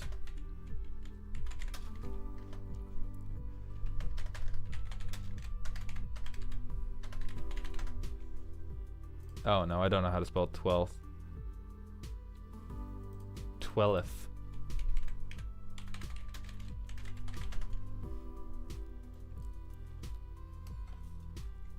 The first spell you cast from anywhere other than your hand each turn has demonstrate. When you cast it, copy it. If you do, an opponent can copy it. A copy of a permanent spell becomes a token.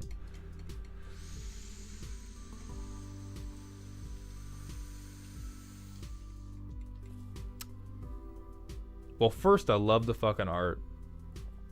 Whenever you copy a spell, put a 1/1 counter on the 12th Doctor, that goes crazy.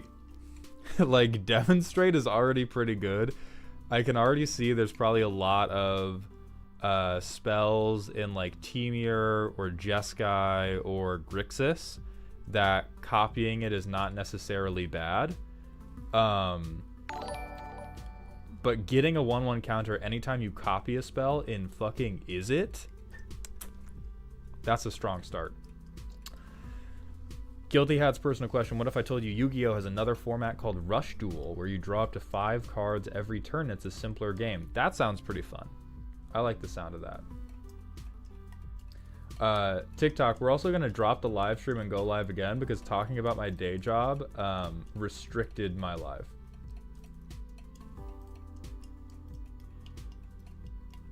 So we're just gonna really quick hit a fucking refresh on that.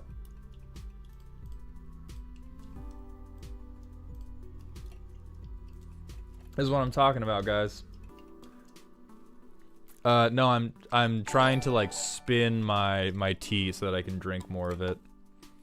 I think this is minimum letting you cook. I'm not sure that your average Timmy would be able to break this wide open, which is generally the line for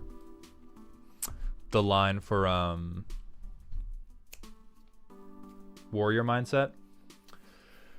Vizsla Turlo is weird to me. Grixis is super good for this. I'm astonished that people aren't just picking Clara and choosing black. I can see why you would want this. I can see why you would want this to be, oh, you hand everyone. Oh shit. You can put Vizsla on multiple people. Oh, I'm dumb. Oh, that's that's nasty. Oh, fuck. Discover 10. Okay, yeah.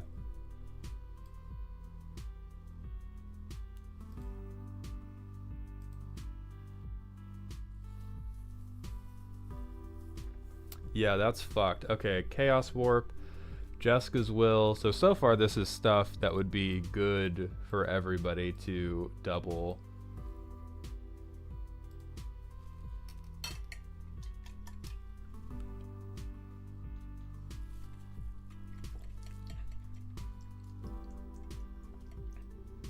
Hostage Taker. Like, the thing that I think is really holding this deck back is that demonstrate with all these good, anything you would want to copy. letting an opponent copy it allows them to shut you down. That's probably why Hostage Taker isn't huge in this deck. Slaughter Pact. Oh, that's fucked. Right, you can just hit people with the color locks and make them insta-lose. That's some serious letting you cook stuff.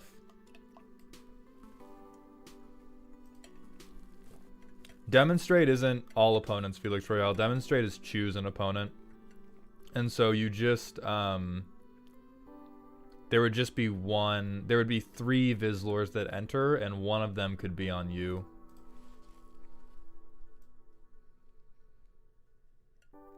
Yeah, I think this is letting you cook. I don't think this is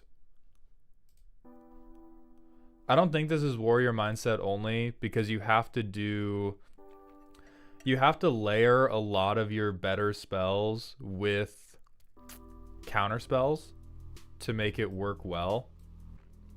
But there are some absurdly strong things you could pick, like Final Fortune, the Pact spells. So there's definitely, yeah, Phage the Untouchable would be very funny in here. Yeah, I think this is humorous and funny, but what prevents it from being like really, really good is that the first of all, it's a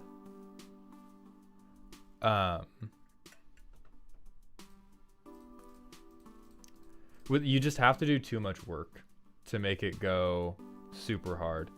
I mean, Phage only instant wins against one other person, right? Phage only kills one of whoever you choose to copy it.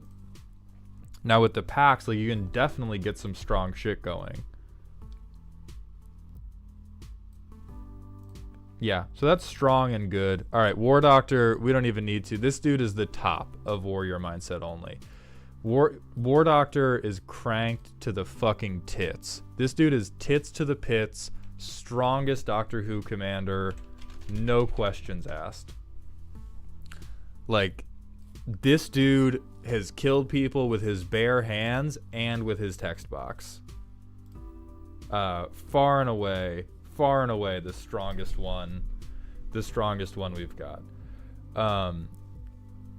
So whenever one or more permanents phase out, and whenever one or more cards are put into exile from anywhere, put a time counter on the War Doctor. Whenever he attacks, deal damage equal to the number of time counters on it to any target. If a creature dealt damage this way would die this turn, exile it instead.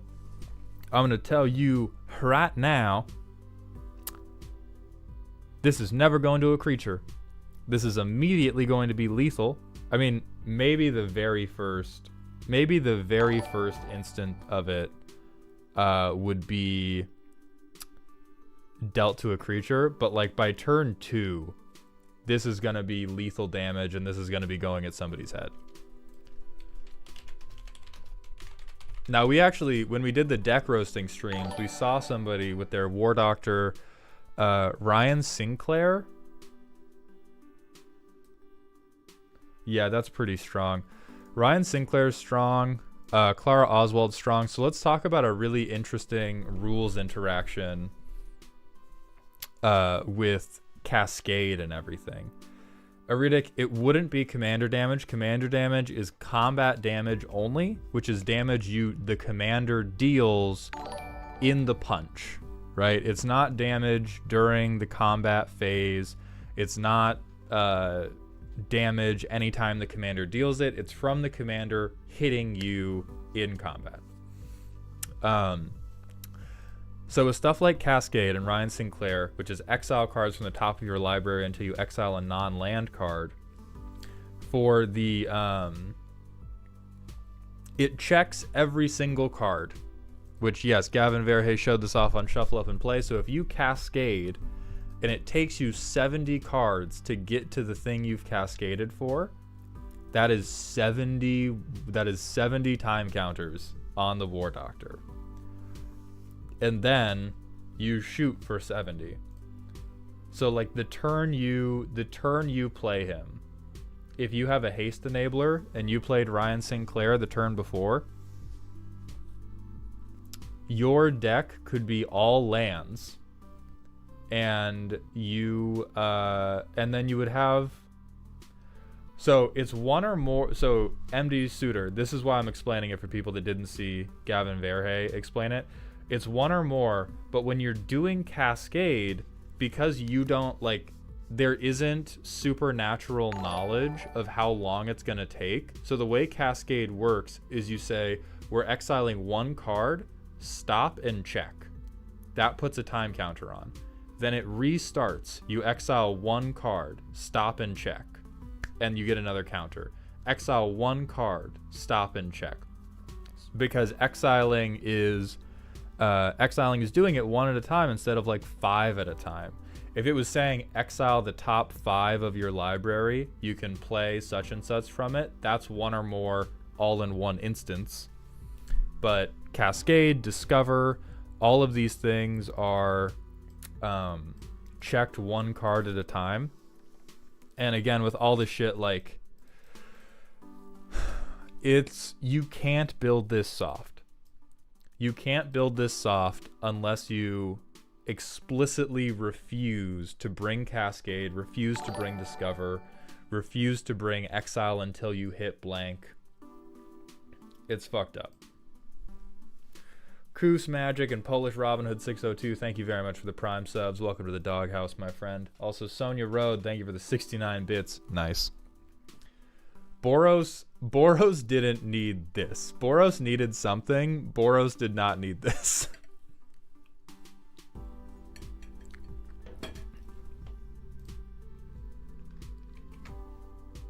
Oh, thank God, I remember. I accidentally just closed the tier list. Okay, let's do the 4th Doctor. And then we still got to do the companions, and then we still got to do gettability, and then we still got to do the Bleach Espada breedability tier list.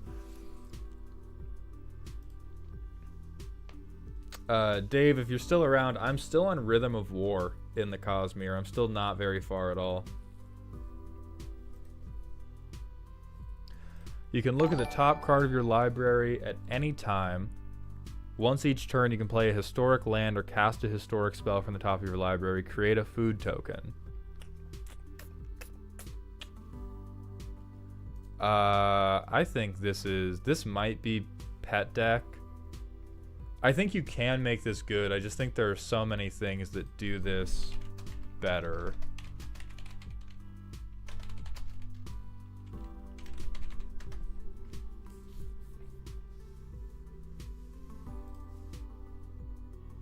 So most people are going Bant, yeah.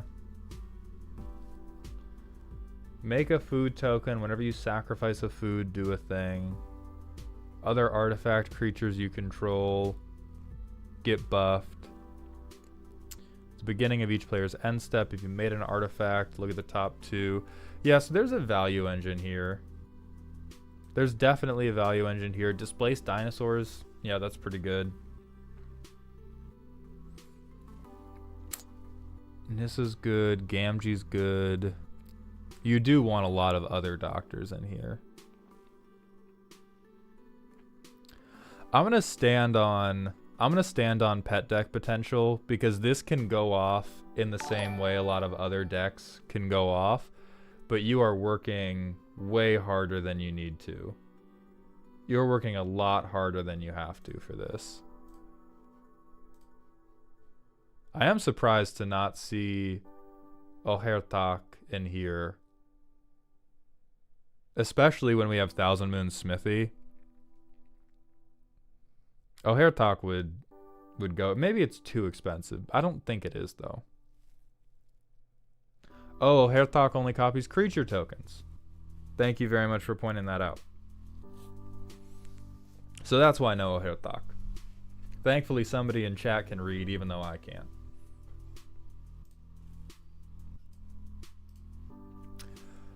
And then, all right, 10th Doctor.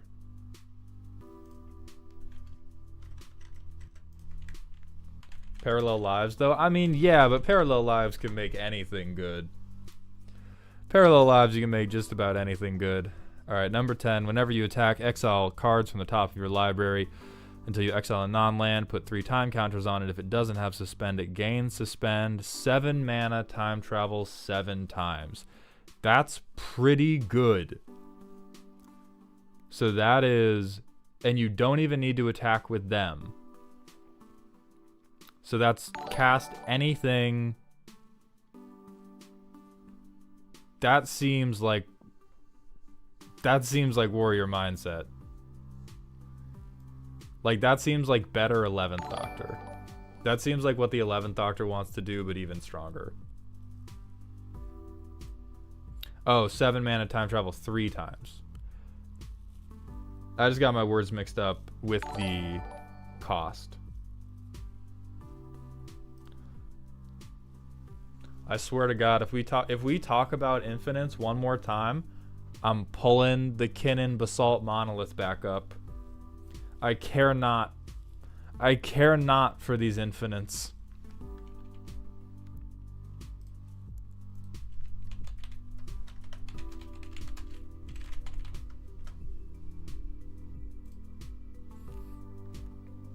Tenth Doctor. Yeah, okay, 1k versus 69. Rose Tyler gets +1/+1 for each time counter on it. Whenever Rose attacks, put a time counter on it for each suspended card you own and each other permanent you control with a time counter on it. Jesus. Jesus God. And then this is what we said. Oh no, Rousing Refrain was what you guys said went infinite. This is retreaded ground with the 11th Doctor in Jeskai. And in the Who set specifically, there are so many ways to manipulate the time counters that you have on things. And starting from 3 is a much better place than starting from mana value. If you make everything in the deck real expensive. And you don't need to have it in your hand. So Perez Dev, the way the time counters work is if you have a spell in exile and it has 3 time counters on it, on your upkeep, you take 1 off. When you get to 0, you cast the spell without paying for it. And so what this guy says is whenever you attack, you put a spell on layaway, and 3 turns later you get to have it. And then if you have 7 mana, you just get to have it that turn. Because you can time travel 3 times, and time travel is taking a time counter off. Yeah, so this is cranked for sure. Not as cranked as the War Doctor, but it's cranked.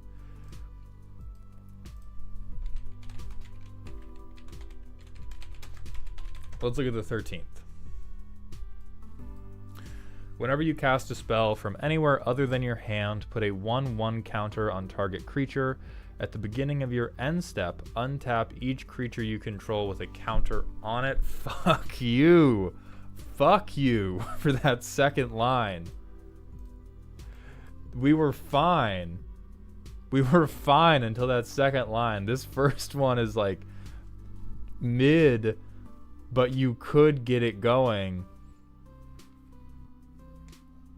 Untap everything with a counter. This is a Millennium Calendar deck, if I've ever seen it. Oh, the Millennium Calendar's an artifact. Yeah, but all the creatures that are going to tap and retap the Millennium Calendar are not artifacts, and you can get counters on them real fucking easy. Alright, so most people are going Temur just for the impulse draw. Yeah, that's reasonable to me. Lots of exile. Lots of discover. That makes sense, but I think people have lost the plot. I don't think... Maybe with counter doublers. I think even with counter doublers, you could get up to much nastier stuff with the tapping and untapping than you could Where the fuck is my boy Millennium Calendar?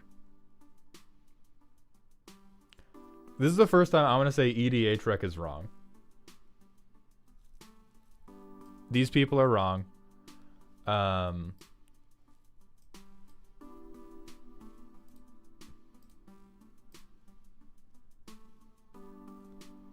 We'll see. What's Ryan Sinclair. Yeah, not enough people are switching off the colors that they were built with.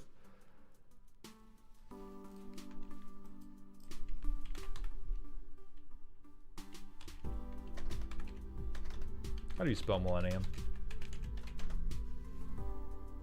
Not like that. Okay. So let's talk about this. Whenever you untap one or more permanents during your untap step, put that many time counters on Millennium Calendar. 2 mana, double the time counters on Millennium Calendar. Have we all been through the math word problem in middle school where they're like, would you like $100 or would you like 1 penny for 100 days, but you double the amount of money every day? 13 only untaps creatures. Oh, do you know how many other creatures untap other things? It doesn't trigger calendar. It doesn't need to. You are untapping creatures that untap or tap other things.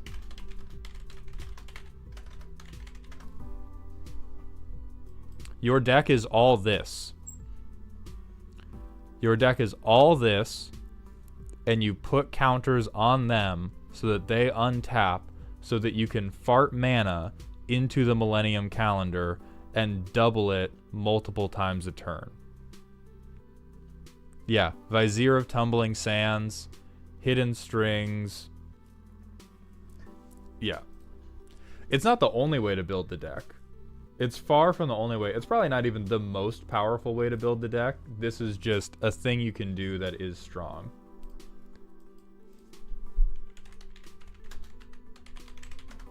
A Pheto Alchemist. Yeah.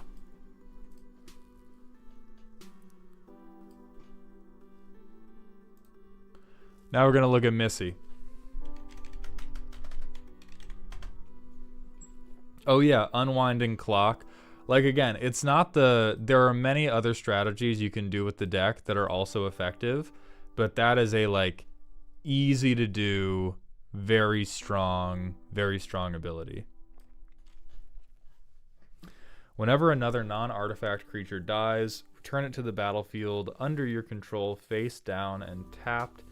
It is a 2/2 Cyberman artifact creature. At the beginning of your end step, each opponent faces a villainous choice. Each artifact creature you control deals 1 damage to them.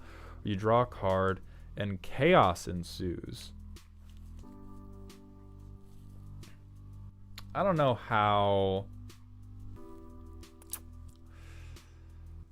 if I feel like that's warrior mindset only. I can definitely see why this is good.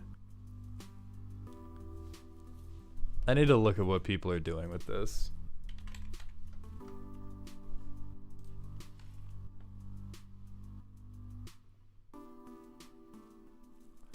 Oh, we're talking morph bullshit?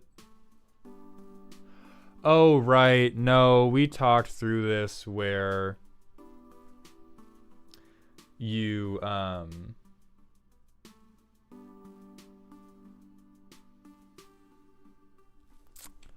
I know there are... Well, first and foremost, I'm never putting a bitch in warrior mindset just because there are infinite combos. The goodness of stealing your opponent's creatures is mostly dependent on how easy it is to flip Cybermen up, which I don't... We have one way to do it.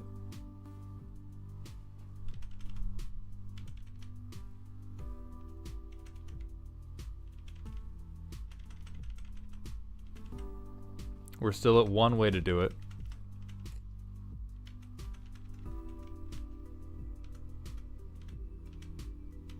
Okay, so we're talking about Grixis Flicker. Interesting. 2 ways to do it.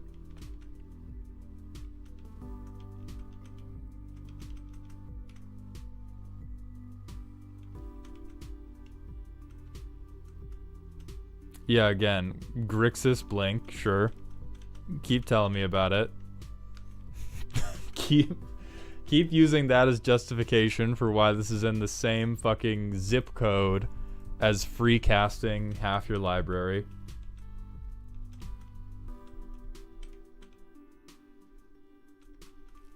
As soon as you say the word infinite, I stop listening. As soon as you say infinite, I stop listening.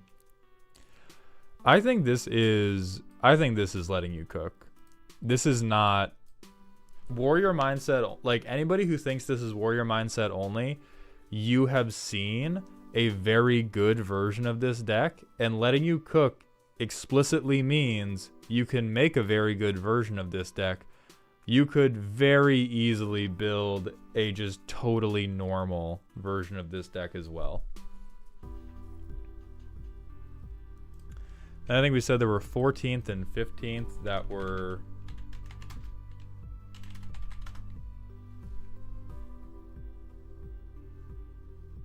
When you cast this spell, reveal the top 14 cards of your library. Put all Doctor cards revealed this way into your graveyard and the rest on the bottom in a random order.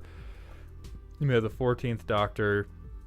Enter the battlefield as a copy of the Doctor card in your graveyard that was put there from your library this turn. If you do, it gains haste until end of turn. That's silly. That's silly if you're doing recursion. You probably have to pair him with a black thing to get recursion. Oh no, it's just Doctors into the graveyard. I mean, you could hit a pretty funny Rise of the Dark Realms. That seems like letting you cook. That's not undeniably strong, but you could probably get something going.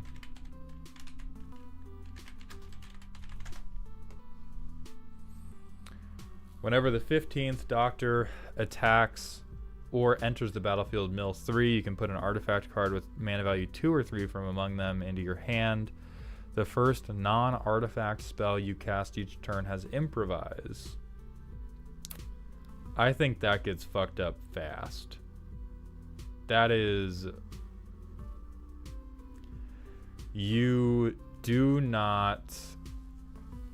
Yeah, honestly... The more I think about it, it's probably a pet deck. Because this is like super shitty Joda. It's super shitty Joda. Dresden, Chaos Ensues is a thing for Plane Chase. It doesn't really matter for most normal games.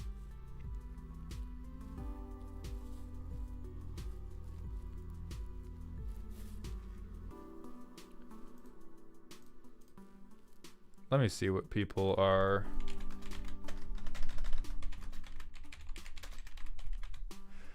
Yeah, the ETB or attack might be what makes it tough. Oh, but you could get Displacer Kitten and then it goes pretty fast.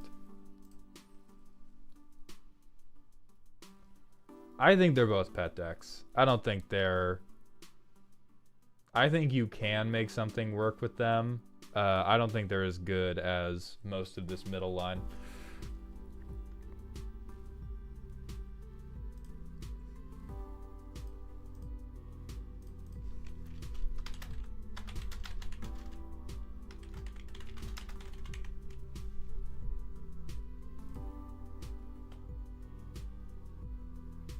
We're not checking 14th on EDH Rec because I do not need a PhD thesis on why this guy sucks.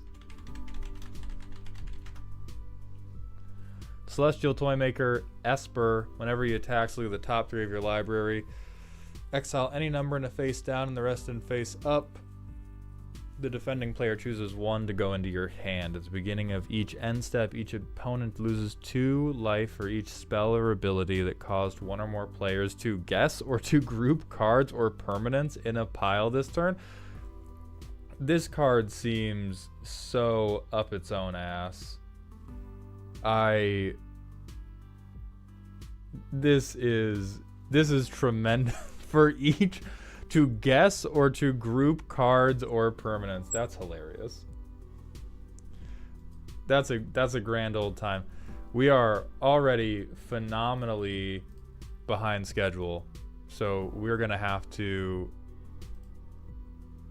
move to one where I don't fucking dox myself, but it's too late. So we're just gonna keep going.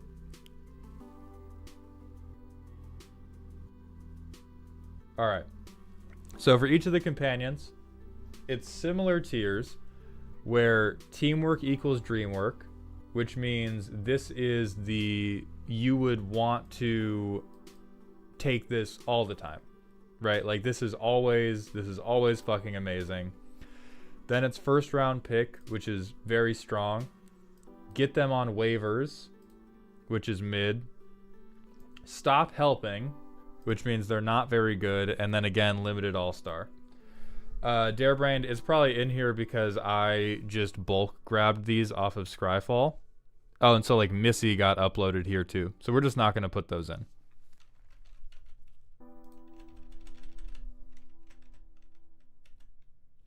Are there any websites that provide an import for MTG Arena so I don't have to do things manually? Most things...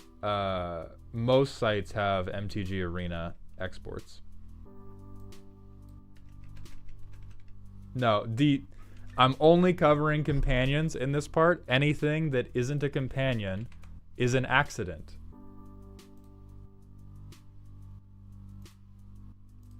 Anything that isn't a companion is just an accident, like most of us.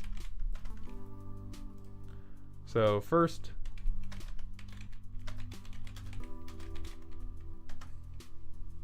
Graham O'Brien, whenever you cast a spell from anywhere other than your hand, create a food token. That seems potentially useful, but a little bit limited. I'm going to put them and get them on waivers. Next up, we have Jamie McCrimmon. Whenever you cast a historic spell, Jamie McCrimmon gets +X until end of turn, where X is that spell's mana value. That's stop helping.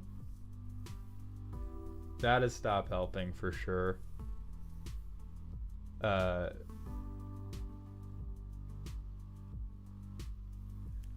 Like it's... I mean, I guess because you get it for free, it's okay, but... Nah. Like, you're taking these green companions for colors. Let's look at Leela. I cannot speak. If I speak, I will be demonetized. Whenever an opponent draws a card except the first one they draw in each of their draw steps, put a 1/1 counter on Leela, Sevateam Warrior. That's in Commander. That's pretty reliable. I think you would pick them up.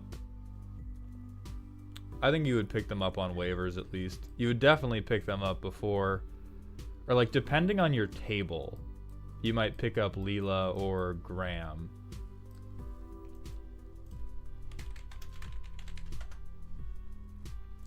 Then Susan is if you would Planeswalk.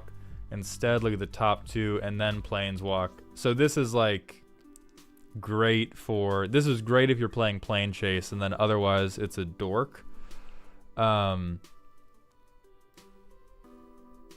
Susan also get them on waivers. This is... Yeah, it's Llanowar Elves, but more expensive.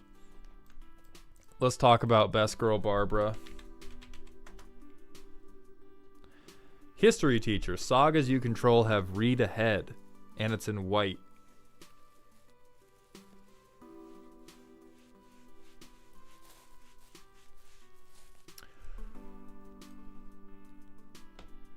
That's a first round pick for sure. I'm not putting it in teamwork equals dreamwork because not every deck wants this, but any deck that wants to use a saga wants this. Teamwork equals dreamwork is the tier for like universal. Universal, this is great. Most decks are happy to have it. But for any deck that's dealing with sagas, this is incredible.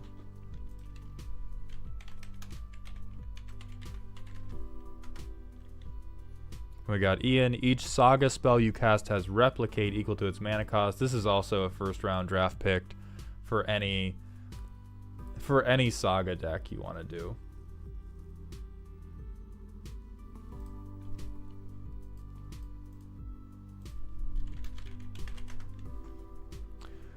Alright, Joe Grant. Each historic card in your hand has cycling for 2 and a white. Whenever you cycle a card, put a 1/1 counter on Joe Grant. This is one. Veggie Wagon showed me a deck he had made where this is crazy. But this is like okay in most decks. There are decks that can make this a first round pick, but you have to build it exclusively around Joe Grant's ability.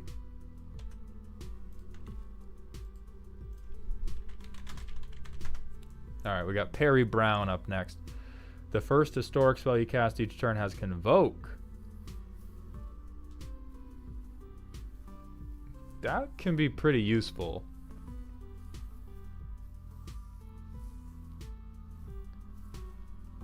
Convoking shit is strong. 4 mana though. Yeah, but this is a partner. Like, just like how we have to consider that the doctors can have other color combinations, like in a Bant deck, Convoking is incredibly good. In a Jeskai deck, maybe it's a little bit harder. But this is definitively better than make a food token because you cast from exile. Or, like, actually, you know what? Susan, stop helping. Susan is going to be stop helping.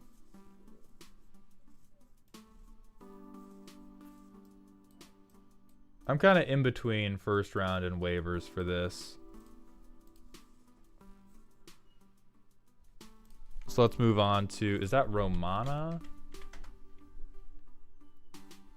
Must have been Romana. Romana 2, Vigilance. Create a tapped token that's the copy of target token that entered the battlefield this turn.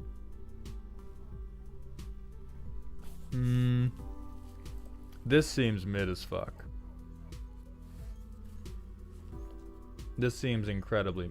First round pick? You're crazy.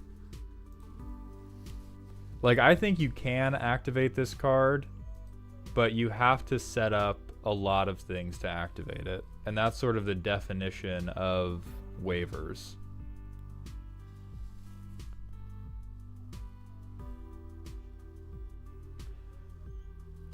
Yeah, Darebrand, if Perry Brown is waivers to you and Romana 2 is crack to you, you need to put the crack pipe down. I'm begging you to get help, my friend.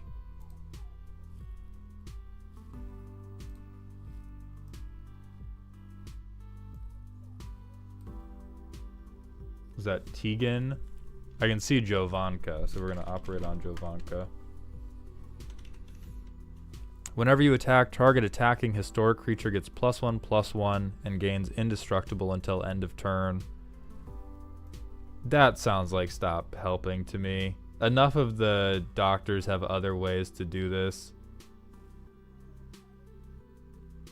I think I'm going to move Joe down, because we have to make the tiers make sense with each other.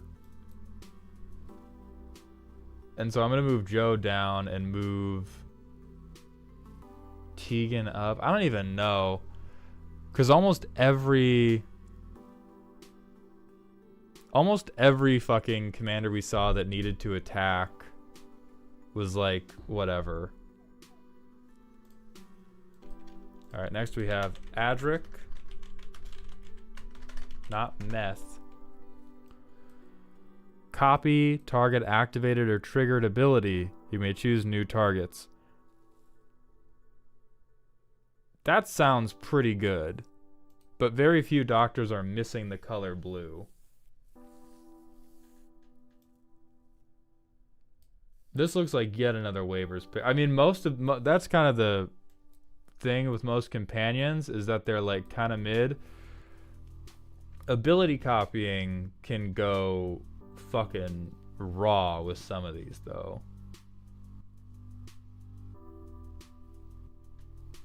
We'll leave him in first round pick because he is Strionic Resonator in the command zone.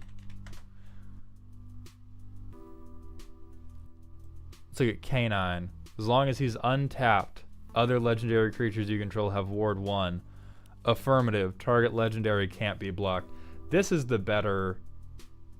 I think this is the better version of Tegan, is K9. K9's doing his best. And you first pick them anytime. I mean, maybe you first pick them for every doctor. Like, this might be... Do we have our other tier list? We don't have our other tier list up. But this might be like... It may be every single doctor wants to attack.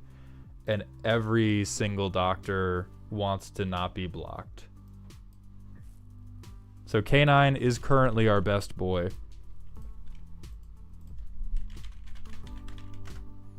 Martha Jones. Whenever you sacrifice a clue, Martha Jones, and up to one other target creature can't be blocked this turn. That's going to be first round pick. It's very useful like K9, but it's conditional. But plenty of people, plenty of these decks want to do clues.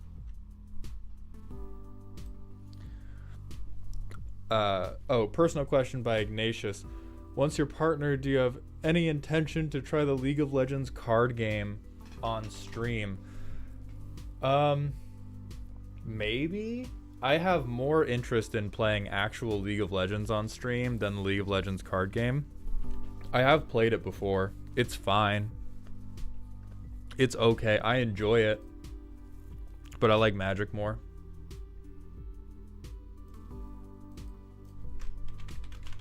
Alright, Rose Tyler.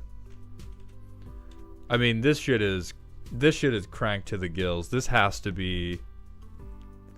I think this is another first round pick where if you're in a deck that cares about doing this, it goes. Not every deck cares about doing this, but if you're with a doctor that cares about doing that thing, nuts. Nuts to butts. Tits to pits.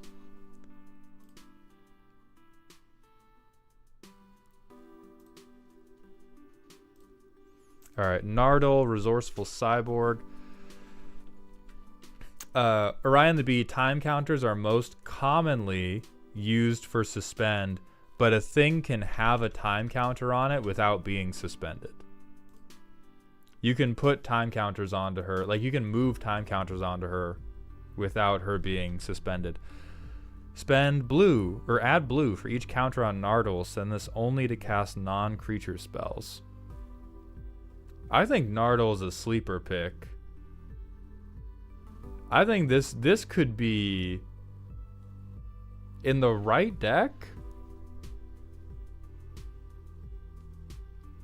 No, in the right deck, this is fucking nuts.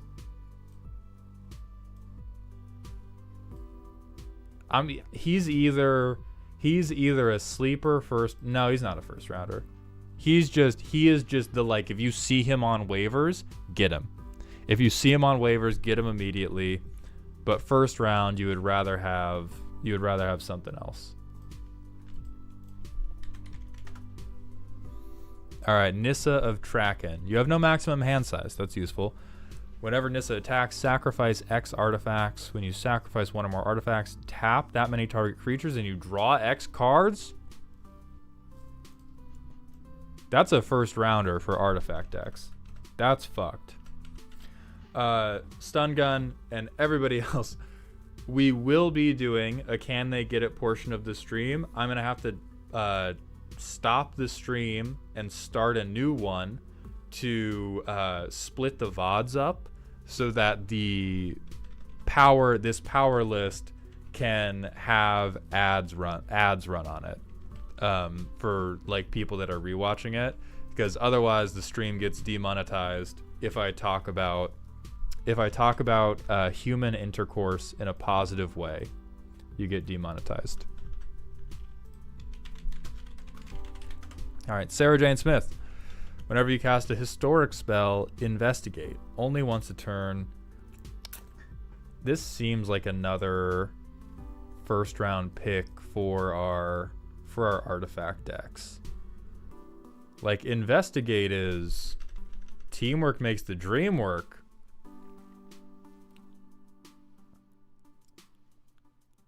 I could see, I don't know that every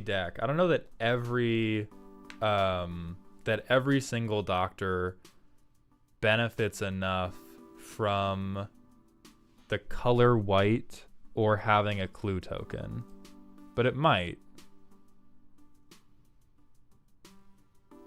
It is only one per turn, but it's one token. It's one token a turn, basically guaranteed.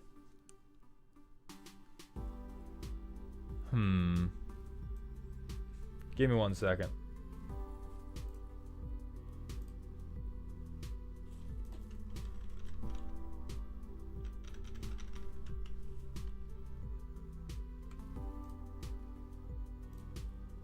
That's one messy desktop? I don't know what the fuck you're talking about.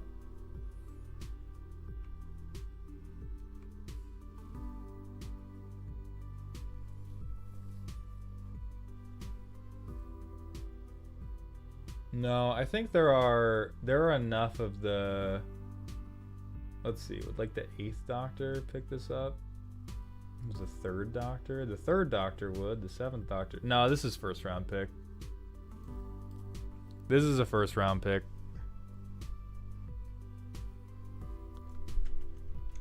Yeah, Stun Gun, I haven't played it recently because I haven't had the time, but I do love World of Warcraft. Okay, Yasmin Khan that's exile the top card of your library. Till your next end step, you can play it. I think this is another high waivers pick. But I don't know if because it's 4 mana. It's 4 mana. If you have untapped shenanigans or really love exiling, this is a good pickup. But it's too expensive. Okay. Amy Pond, conditional first round pick, because in the decks that care about suspending things, cranked to the fucking gills. In every other deck, useless. But for the decks that need a quarterback, she's one of the best quarterbacks, right? Like wide receiver, tight end, football term.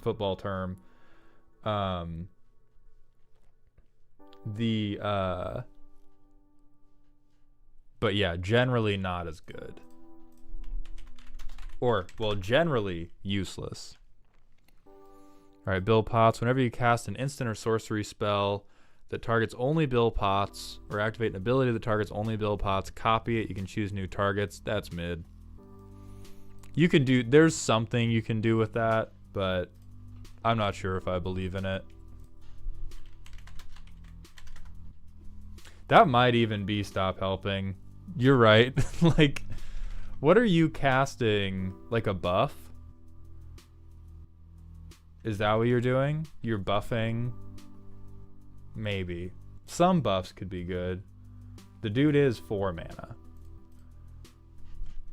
Alright, 2 mana, non-creature, non-equipment artifacts you control are equipment, and have equipped creature gets +1/+0. My man Dan is a sleeper pick for these artifact decks. I think most of the tokens, most of the token decks want something better than Dan Lewis. But Dan Lewis can do something.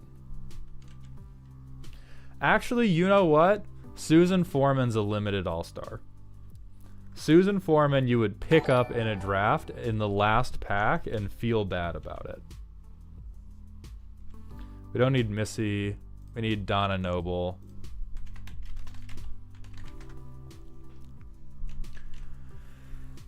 Soul Bond, whenever Donna or a creature it's paired with is dealt damage, Donna deals that much damage to target opponent. You could do something clever here with like a stuffy doll and a damage infinite, but overall that looks like waivers to me. Argor Clara, instantly teamwork makes the dream work. Every doctor wants free double triggers. Every doctor wants free pick a bonus color. We don't even need to worry about that. Then Ryan Sinclair.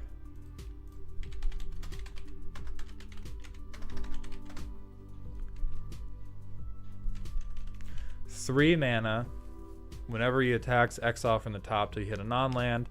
Cast the exiled card without paying its mana cost if it's a spell with mana value less than or equal to Ryan's power. That's a first rounder for sure. I mean, Ryan was put on this earth for two reasons. He was put on this earth to help the War Doctor turn the entire world into glass. And he's there to help the Voltron decks go crazy. This might be our best first rounder. I just don't think every single deck wants him. Then we're going to do Ace Fearless Rebel.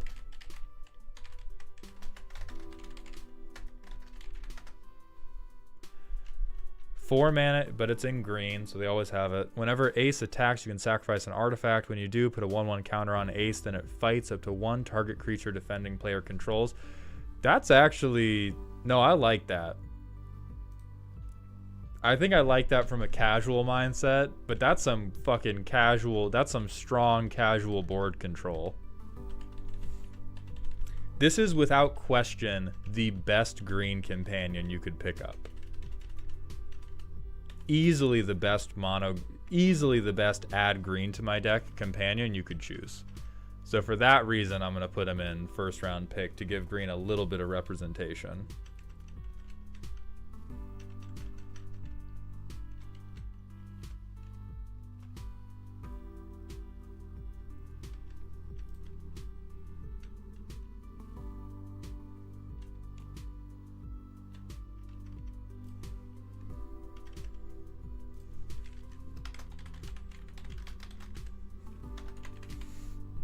All right, you guys, we're going to take a, I don't give a fuck about that.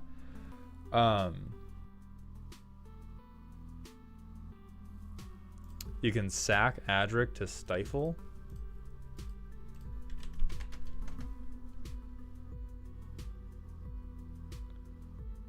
Target activated or triggered ability. I don't think stifling is good enough to be teamwork equals dreamwork. Like, being able to stifle one ability is not enough to just be like overarching better. Oh, and then Vizlor Turlo.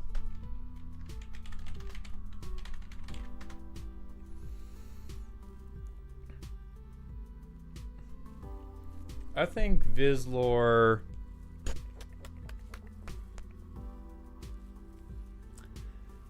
If Vizlor only really went crazy for like the 10th Doctor, or whichever one was demonstrating, I'm not going to update the image with him. I would have to, I think, remake the whole thing. I think he's a little bit sketch. Oh wait, can I edit?